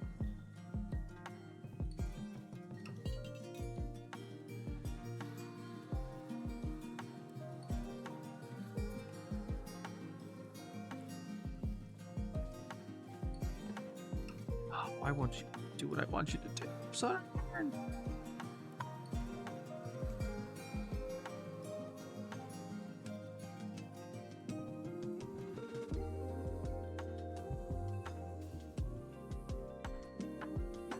Oh, come on. Just like right there.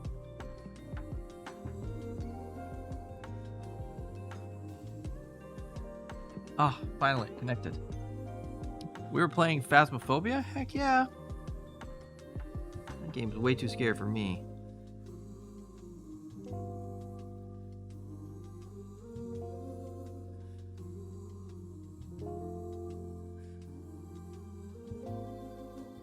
But it sounds like people have a lot of fun with it, so I'm really happy to see people having a good time.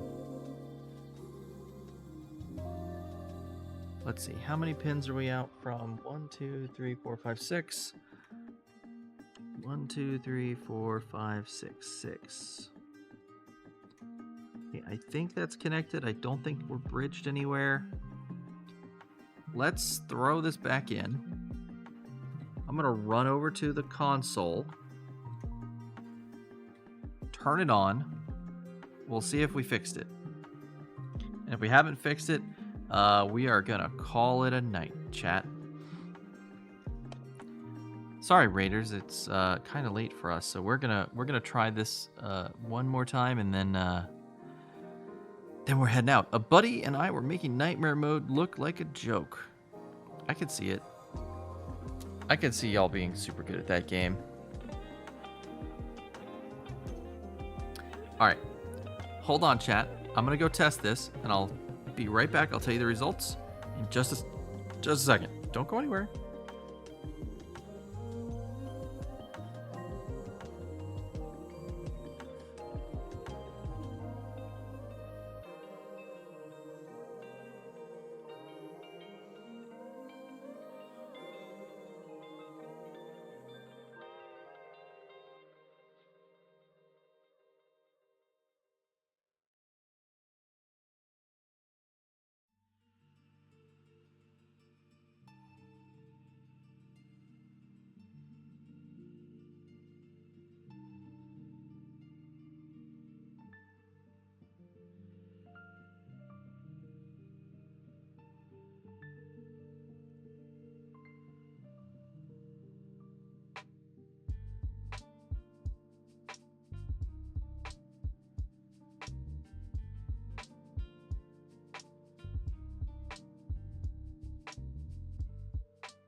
All right, chat. I'm back. Bad news.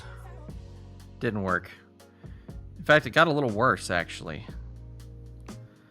I'm wondering if this CXA 2075 chip is bad. This guy.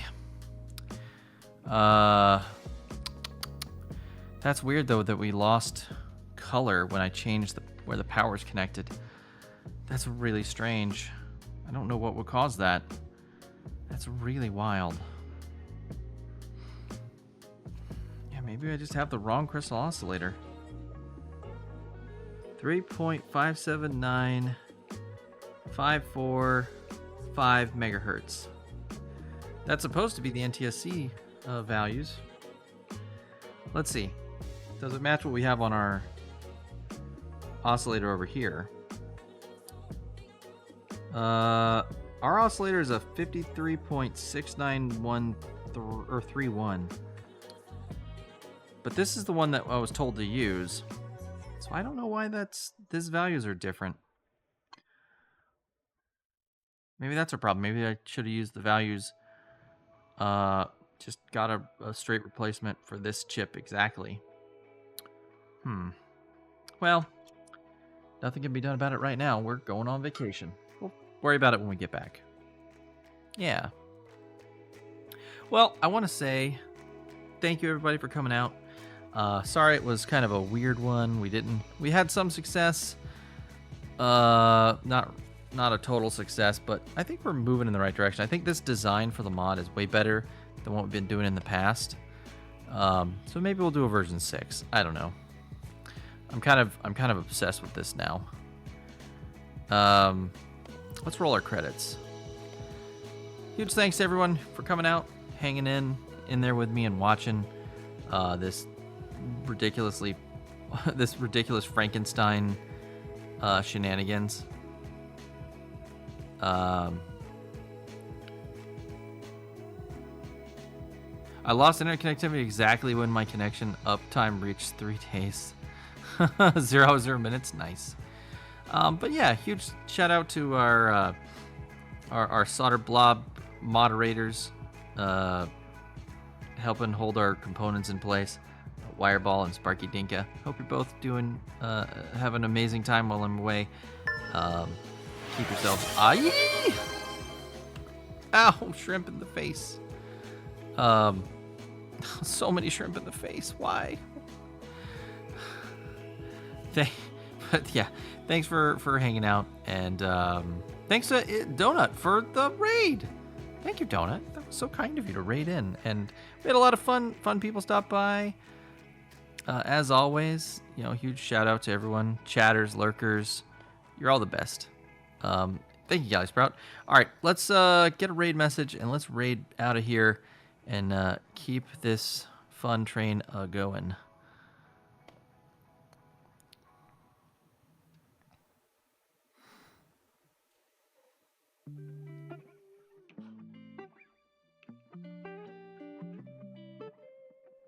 Be safe, eat food. That's a pretty good, be safe, eat food. That's a pretty good raid message.